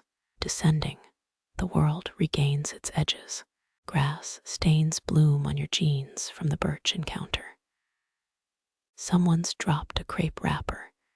It clings to the wheel's strut, flapping like a surrender flag. You exit as Pier chains the gate, his keyring jingling with souvenir Eiffel towers. The carnival dims, bulbs winking out one by one. A janitor sweeps popcorn carcasses, bristles scritching concrete. You pocket a fallen ticket stub, admit one smudged by rain. It'll bookmark your atlas later, between Rouen and the memory of ducks dodging teenage snacks. Moonlight stretches the wheel's shadow across the river, black lace over liquid silver. Your breath fogs the night, a transient cloud scribbling secrets only moths might decode. Dusk gnaws the last light, the Ferris wheel's shadow dissolving into the river's skin. You follow the scent of damp stone. Rouen Cathedral looms, its Gothic ribs arching against a plum-colored sky. Gargoyles leer melted faces, frozen mid-snarl. One wears a pigeon's nest, like a toupee, feathers poking through lichen-slick curls. The cathedral took 3 centuries to build, but its spire climbed skyward in just 34 years, a medieval flex of limestone and faith. You circle the north transept, fingertips grazing walls, cold as a crypt's breath. Stained glass bleeds colors onto the plaza, sapphire puddles, ruby streaks, emerald smears. Someone's dropped a croissant. It crumbles near St. Ramon's statue. Pigeons debate ownership, bobbing their heads like tiny barristers. A tour group shuffles past, umbrellas raised against the first fat raindrops. Their guide drones, something about Joan of Arc's trials. But you're watching the gargoyles. Rain sluices through their open mouths, spitting arcs into the Seine 20 meters below. Historians still argue whether the drooling stone dragon was modeled after a disgruntled mason's mother-in-law. You duck into the cloisters, vaulted ceilings swallowing sound. Incense clings to your sweater, sweet and funky, like a hipster's forgotten beard oil. 3 beeswax candles gutter, their flames sketching shadows that duck behind pillars. The caretaker's cat naps in an alcove, one paw over its eyes, dreaming of heresies to punish. Back outside, the rain ebbs. Gargle water drips onto your scalp, an unholy baptism. The river's reflection shows their upside-down twins, smoother, kinder, their frowns softened by ripples.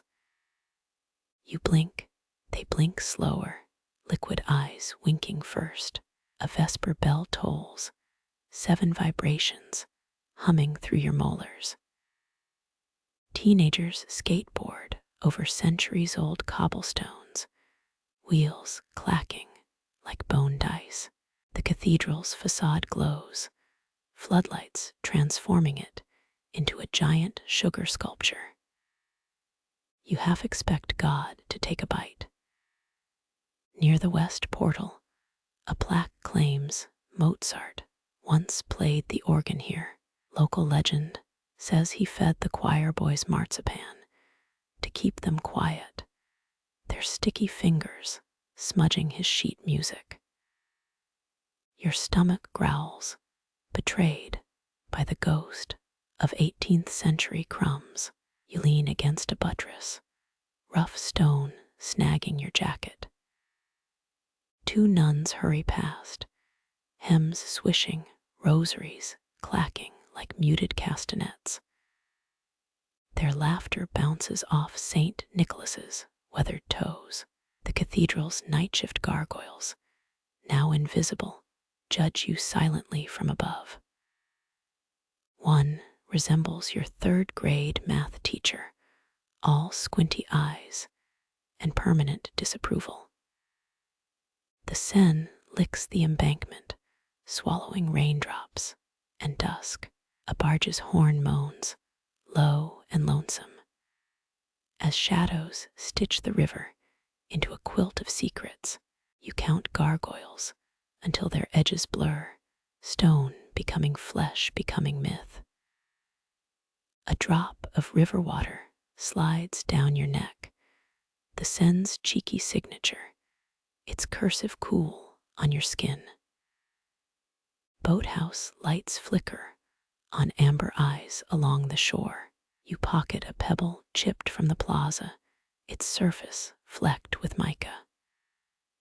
Tomorrow it'll sit on your desk, a paperweight for bills, a fossil of this exact second, when the cathedral's spine straightened, when the river held its breath, when you stood between history and hamburger, stands utterly, deliciously small. The capsized rowboat bobs, its hull moon-pale against the Seine's ink. You kneel at the dock's edge, fingertips skimming water cold as forgotten tea. The boat's underbelly wears a beard of algae green wisps, swaying with each wavelet. One oar floats nearby, handle chewed by muskrats. its blade a warped clock hand. Rowen's riverfront birthed hundreds like this, 19th century workhorses, hauling apples and regret. Records say a record 37 sank in the 1910 flood, their cargo of cabbages bobbing past Notre Dame. But this relic's newer, its flaking paint hints at post-war neglect. A sticker clings to the stern, Martin et Jean-Luc, 1973. You picture them mustachioed and wine-flushed, tipping sideways while reaching for a perch. Mud swallows your sneaker, squelching loud as a cartoon kiss. The boat creaks, a rusty hinge protesting your weight. You crouch close enough to spot barnacles clinging like bad decisions. Historians still argue whether the Marie Claire's 1923 sinking was drunkenness or sabotage, a jilted lover drilling discreet holes. A minnow darts through the gloom, silver needle stitching shadow. Your reflection wavers 2 eyes, a nose, a mouth shaped like O. The boat's hull smells of rot and river, wet socks left in a gym bag. Duckweed plasters the keel, nature's soggy toupee. 3 gulls land, judges in feather robes. They peck at phantom crumbs, disgusted. 1 squawks, director of a play nobody bought tickets for. You flick a pebble, it skips twice before the Seine gulps it down. Local myth claims a cat once ruled this stretch, stowing away on barges to steal fish. They called her cloche for the bell on her collar. Drowned captains swore she'd lead ships through fog. You check the murk, no glowing eyes, just your luck. The oar drifts closer, its handle bumping the dock. Water sloshes inside the hull, a hidden pocket of secrets. Lean too far, maybe Jean-Luc did chasing a sturgeon or a lover's laugh. Maybe Martine pushed him, her hands small but furious. Maybe they're still down there, grinning skeletal grins, fingers interlaced in the silt. Rain begins, tiny fists denting the surface. The rowboat shivers, a dog dreaming of rabbits. You peel a splinter from the dock, let it fall, a toothpick for the river gods. Someone hung wind chimes nearby, their glass rods clink like frozen tears. A barge passes its wake, jostling the capsized shell. For a heartbeat, it rights itself, wood groaning, then flops back with a wet slap. You stand, knees popping, time to leave the Seine, its mystery. The boat's story sinks, sentence by waterlogged sentence. Let historians pick through bones and invoices. You walk away, the dock's planks moaning farewell. Behind you, the gulls lift off their cries, threading through rain, a fugue for things that tip and sink and stay. Your boothiel grinds metal into mud, a flash of tarnished brass winks up.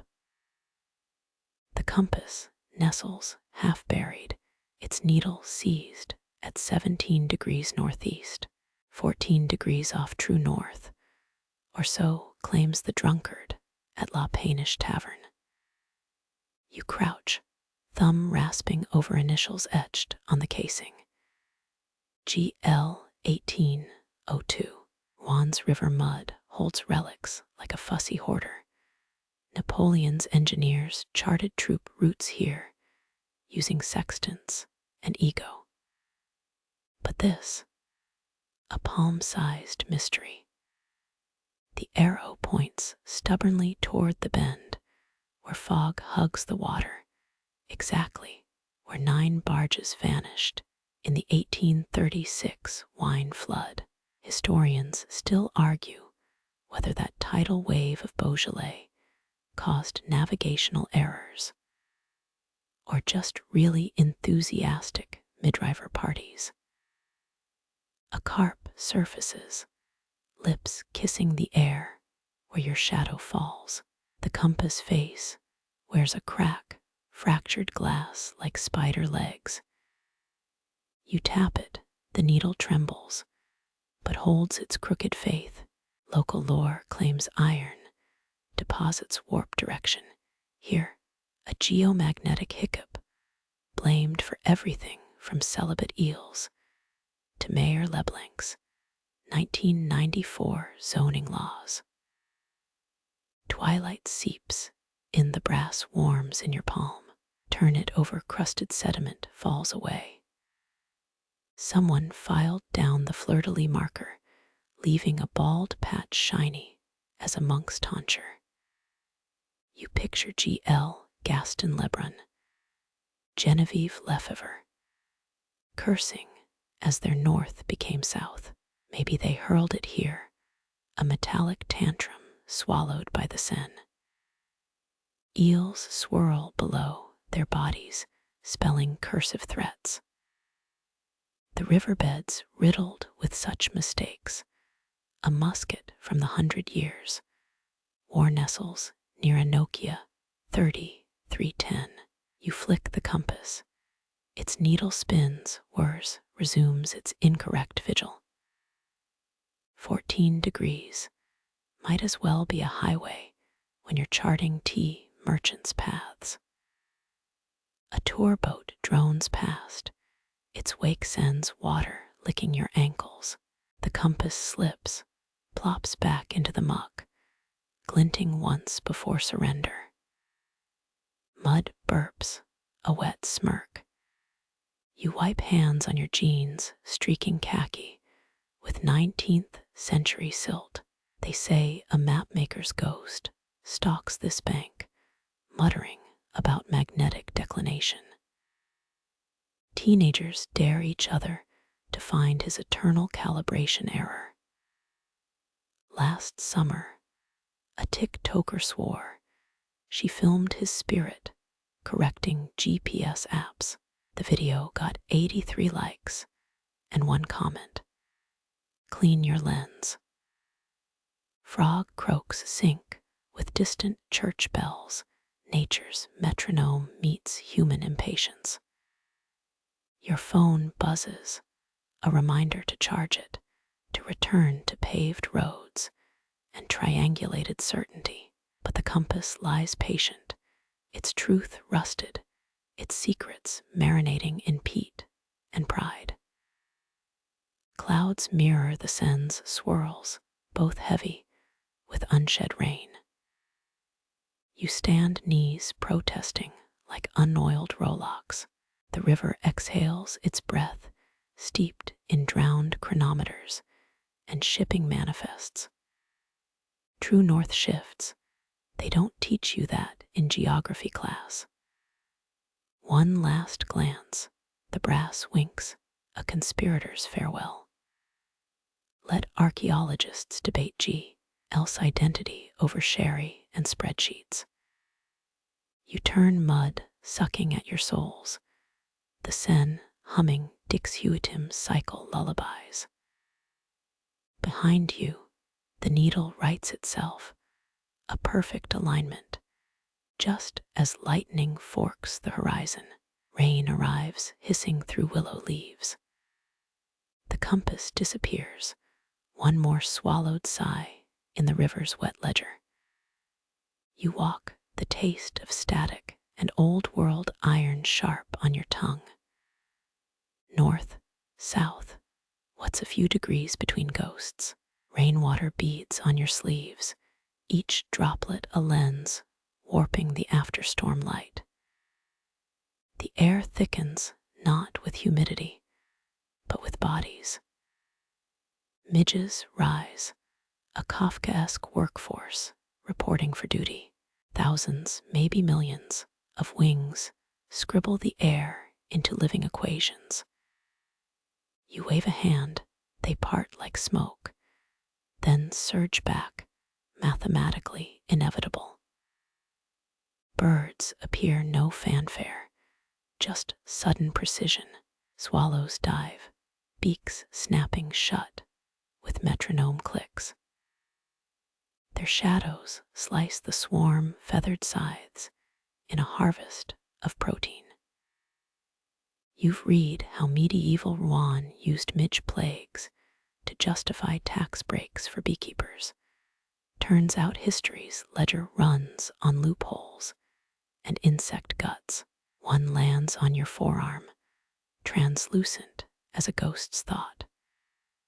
2 hours to live, 18 if it avoids avian dentistry. Local legends claim they're the souls of barge pilots who drowned with unpaid gambling debts.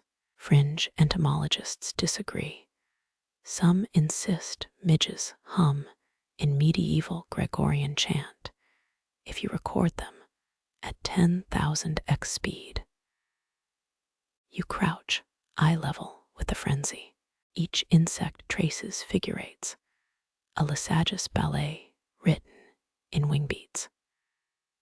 Scientists still argue whether swarms follow magnetic ley lines or just the whims of the nearest alpha mosquito. A swallow grazes your hair, velvet wind from its wings. The midges scatter, reform defy geometry. Your shadow joins the dance, stretching 30 feet across the riverbank. For a heartbeat, you're a puppeteer of chaos until the breeze shifts, the swarm climbs, a spinning chimney of thirst and desperation.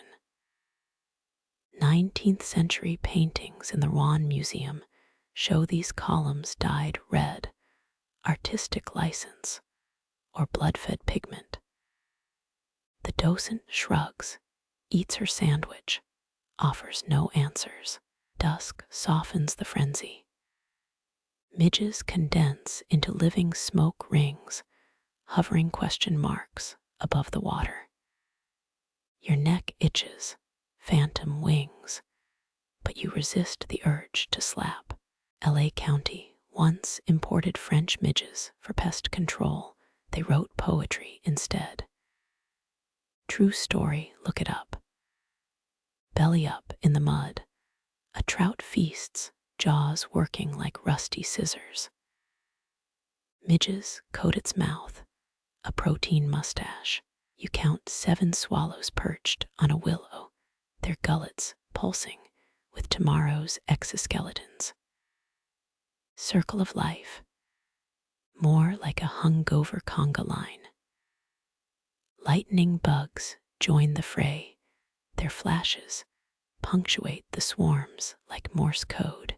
Historians still argue whether Viking navies used midge clouds to predict storms, or just really hated outdoor weddings. The moon lifts, its glow turns wings into stained glass. You inhale expecting pestilence, but get petrichor and algae instead. Nature's air freshener now with 40% less cholera. Sudden silence, the swarm ascends, a final spiral into the purpling air. Birds disperse, wingtips dipping in farewell. You remain skin dusted with microscopic wings, the Seine whispering tonight's attendance numbers. 12 million born, 11.9 million eaten, the rest. They'll die writing love letters to porch lights, ink smeared in vain. You flick a carcass from your collar, crumbling it to specks of afterthought. North, south, what's a few degrees between ghosts? Your nostrils flare first, that sour tang cutting through river musk like a baker's rebellion. Yeast, the world's oldest gossip, spreads rumors of fermentation downwind. You track it past silt-stained docks, beneath willows shrugging off pollen coats, through air thickening with the promise of carbs. Cobblestones rise, uneven teeth from Napoleon's heyday. Rouen brewed Europe's finest aleback. Then tax ledgers show monasteries paid their debts in barley wine. The smell sharpens, part Jim's sock, part hope, as you round a moss-choked bend. There, a half-timbered house sags, chimney puffing like a steam engine. Its sign creaks, a painted goat balancing a foaming tankard. Medieval brewers kept goats to test grain safety. If the beast survived breakfast, the batch got blessed. Historians still argue whether 12th century alewives, red headscarves, inspired Normandies, heraldic lion crests. The debate rages, as strong as their 8th ale.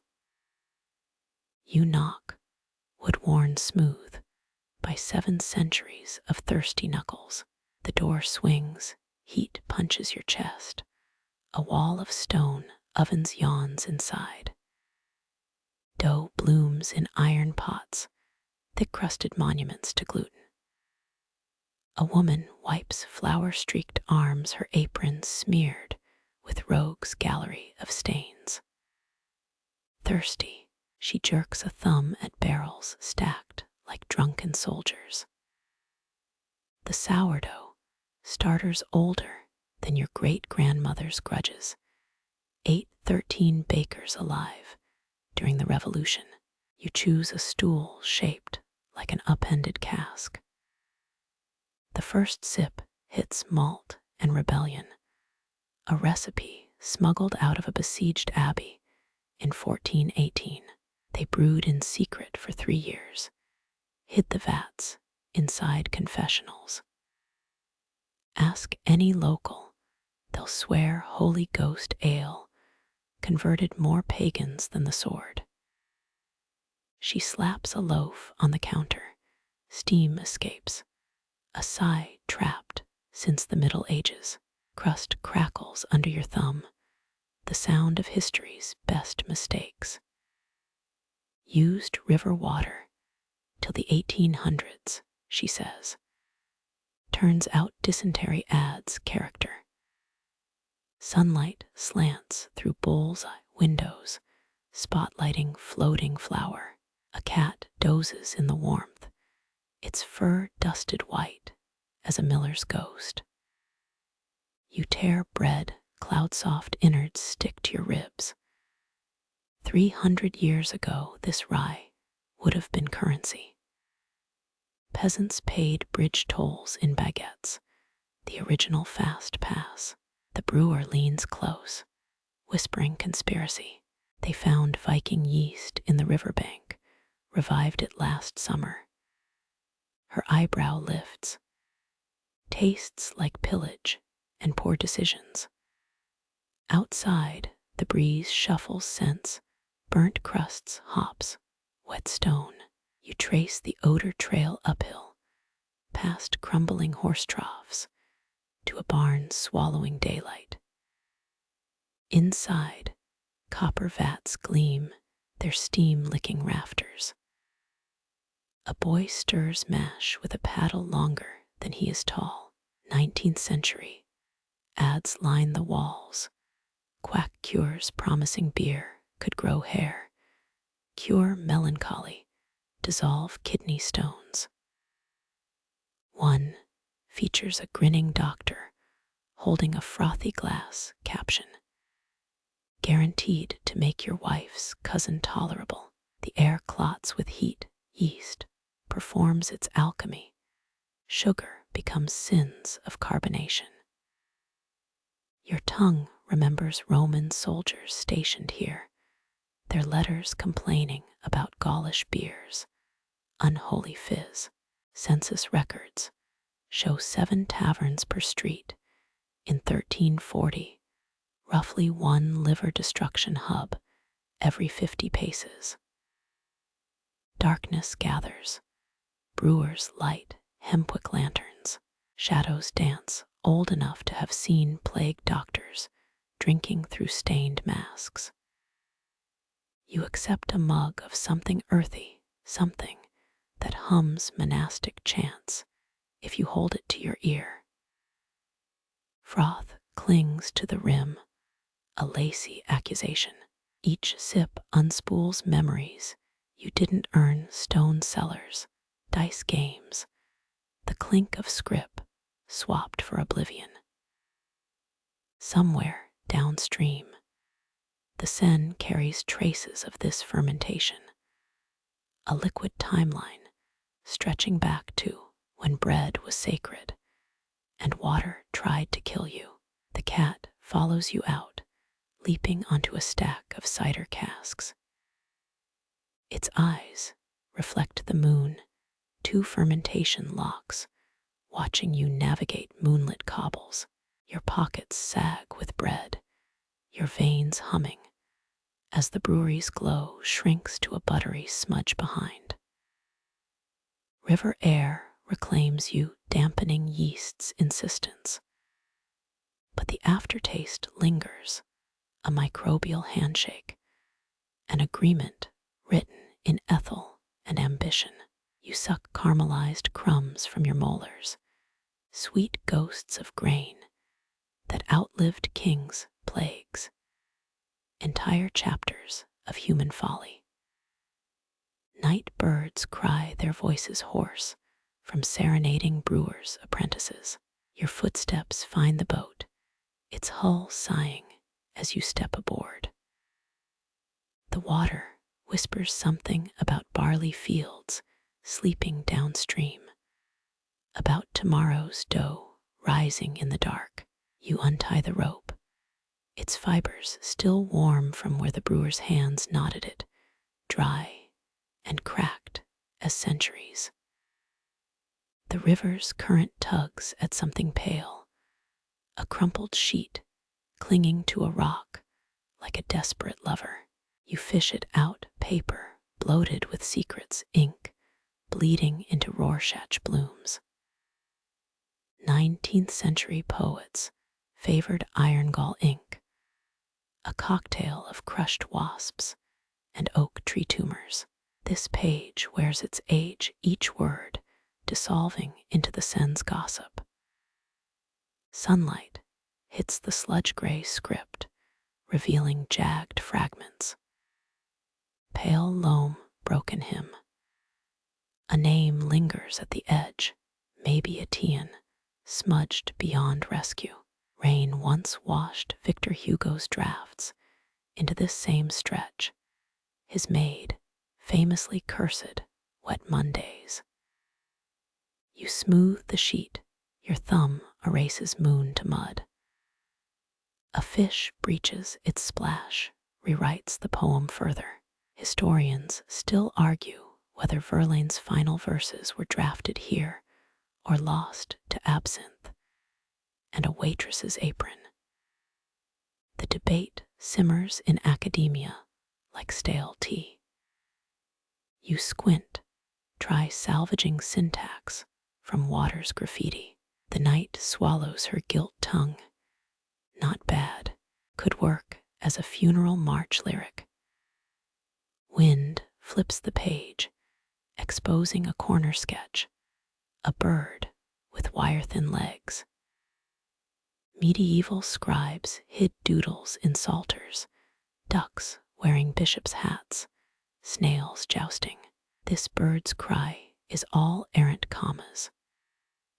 Your nail catches on a wax seal remnant, smells of lavender and poor life choices. The last legible phrase your eyes, twin ferryboats, sounds less romantic when duckweed clings to the page. Yellowed pulp disintegrates, sentences retreat into cellulose veins. 5 minutes ago, this was someone's masterpiece. Now crayfish fodder. A dark joke hovers. Do unfinished poems haunt libraries, or just their author's bath towels. You lay the shreds back onto the water, watch them spiral like resigned swans. 18th century ink recipes included vinegar. Maybe that's why the river wrinkles its nose. Something glints below, a nib pen wedged between stones. Its split tip winks, a broken exclamation point. Rain threatens again, drops pockmark the surface. The Seine becomes a typesetter, arranging debris into chaotic couplets. A beer cork bobs by, still faintly stinking of that barnstorming Viking brew. You pocket the pen, let the current take the rest. Shadows stretch, the water inkier by the second. Somewhere downstream, a bargeman coughs, a wet sound harmonizing with creaking wood. Night writes its own verses now, each ripple a stanza of loss and silt. You lean back, let the dark draft you into its margins. Rope slaps the dock, a wet thud echoing off moss-slicked planks. Your boots meet wood worn smooth by centuries of souls, Norman merchants, resistance fighters, teenagers skipping lectures. Historians agree Rouen's docks once hosted 3/4 of France's medieval wool trade, though nobody mentions the smell of wet sheep at dawn. You untie your jacket, it's heavier now, damp with river breath and unresolved metaphors. The boat rocks, a final shiver, as if mourning the loss of your weight. Its hull creaks the same note as your knees. In 1963, divers found a 15th century toilet seat here, carved with heart initials, and a peculiarly optimistic mermaid. You half expect the dock to sag under such trivia. Mud sucks at the pier's legs below. Your footprints fill with water instantly, ghost toes winking up at the twilight. A street lamp flickers on the kind that still runs on 19th century gas lines. Historians still argue whether these docks stored wine casks or plague corpses during the Black Death. The answer's probably both. Life's messy like that. You rub the pen nib from section 29, still tucked in your pocket. It leaves a charcoal smudge on your thumb. 3 droplets fall from your sleeve, plink, plink, plink, plotting a tiny treble clef on the planks. Somewhere downstream, a barge horn blares. 7 seconds later, its echo comes back drunker, slurring against the riverbanks. The dock's last inhabitant, a ginger cat, stares from a rusted bollard. Its left ear's notched from battles you'll never witness. You mimic its slow blink, a peace treaty. Rumor says a mayor's wife drowned here in 1789. Her ghost allegedly peddles soggy baguettes to night fishermen. The cat yawns, unimpressed by your historical vandalism. Wood groans underfoot, a symphony of rot and resilience. You count 11 nails protruding near the gangway, each crowned with orange rust. Once loose, you wiggle it, a half-hearted revolution.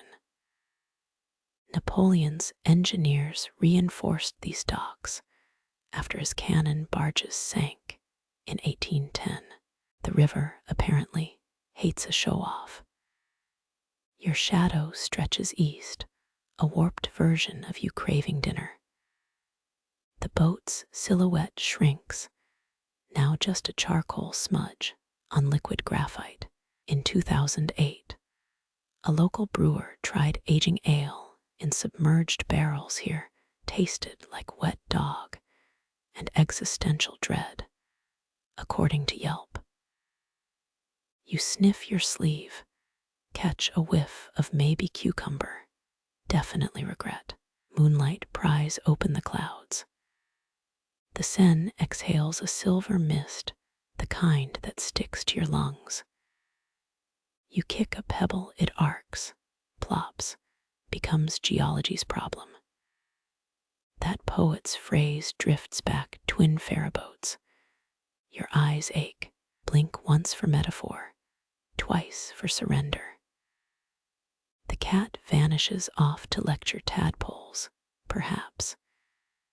You scrape river muck from your soul, a mosaic of algae and ambition. 19th century oyster vendors once touted Seine mollusks as aphrodisiacs. Results varied. Divorce rates held steady. Your stomach growls, a baseline to the night's languid jazz. One step backwards, still a tourist. 2 steps, local adjacent. 3, the dock gate's iron teeth nibble your shadow. The boat, a murky comma now, waiting to start someone else's sentence. You finger the pen again. Its split nib pricks your skin, proof you existed here, briefly, between the ripples. Wind rifles through your pockets, finds only lint and a pharmacy receipt. The dock's final protest. A splinter snags your sleeve. You're miles from that Ferris. Wheels glow, all carnival laughter dissolved into cricket hum. Hold still. Count the water's heartbeat against stone. 23, 24, 25. Lights bloom in riverside apartments. Rectangles of tangerine, sulfur, antiseptic white. Someone microwaves fish. Reality reclaims the night, invoice by mundane invoice. You turn your back to the water now and walk. Behind you, the Seine licks its lips, already rewriting everything you left behind. Rope meets the dock, a muffled kiss against time-softened wood. Your boots trace grooves carved by long-gone feet, traders, whispering wool prices, rebels smuggling hope, students fleeing textbooks. Experts say 75% of France's medieval fleece passed here. No one warns you about the lanolin tang clinging to dawn's hem. The jacket peels away, its sleeves sagging with river sighs and half-formed thoughts. Water laps the hull's curve, a hushed farewell. That creak mirrors your own tired joints. 1963, divers surfaced grinning, clutching a privy seat from the 1400s. Heart-shaped carvings, a mermaid grinning through peeling varnish. The dock sighs beneath history's weight. Murmurs rise from the mud below. Your boot prints become liquid mirrors, reflecting cloud-bruised skies. A lamp stutters alive, its gas flame dancing like 1830 never ended. Scholars debate whether these planks cradled burgundy barrels or black death bones. Truth's a murkier current, always mixing shadows with light. Your pocket shelters that stubborn pen from earlier. Its nib stains your thumb gray. Drip, drip, drip your cuff conducts rain's offbeat melody. A barge moans downstream. Count 7 heartbeats. Hear its echo stumble home. Vowels blurred by wine-dark waves. The rusty bollard's guardian, a marmalade cat, judges through slitted eyes. Its battle-notched ear twitches. You offer a slow blink, truce sealed. They say a noblewoman's ghost floats here, trading waterlogged bread for fishermen's whispers. The cat licks its paw, time's harsh critic. Wood moans beneath you, a language of endurance. 11 rust-crowned nails stud the gangway. One wiggles loose under your touch, a rebellion abandoned mid-revolt. Water chuckled as Napoleon's warships sank. The Seine prefers quiet triumph. Your shadow stretches thin, hungry for warmth and stew. The boat dissolves into charcoal smears on liquid night. 2008's failed beer experiment lingers, river-aged ale tasting of mildew and resignation. Your sleeve whispers cucumber, regret, maybe both. Moonlight spills through cloud cracks. The Seine breathes silver mist clinging to your lungs like borrowed poetry. A kicked pebble sinks future sediment. That phrase echoes twin ferryboats. Eyes heavy, blink once, release the metaphor. Twice, surrender to stars. The cat evaporates off to haunt minnows, perhaps. You scrape moss from your soul, ambition, and algae entwined. Once oyster sellers promised love potions in shelled flesh, marriages crumbled. Tides remained indifferent. Your stomach growls, a low duet with night's baseline. Step back 1. Then 2, stranger becoming shadow. 3, the iron gate mouths your silhouette. The vessel, just a smudged ellipsis now, awaiting fresh ink. Your thumb finds the split nib, pricked skin remembering. Evidence of presence, here between tides inhale and exhale. Wind combs your pockets, stealing receipts, but leaving river musk. The dock's parting gift, a splinter's tender bite. Carnival lights dissolved hours ago, now just cricket song and water's metronome. 23, 24, 25. Windows ignite along the quay, honey gold and bleach white. Someone reheats trout, a mundane alarm clock. You pivot back to the Seine's endless murmur. Walk.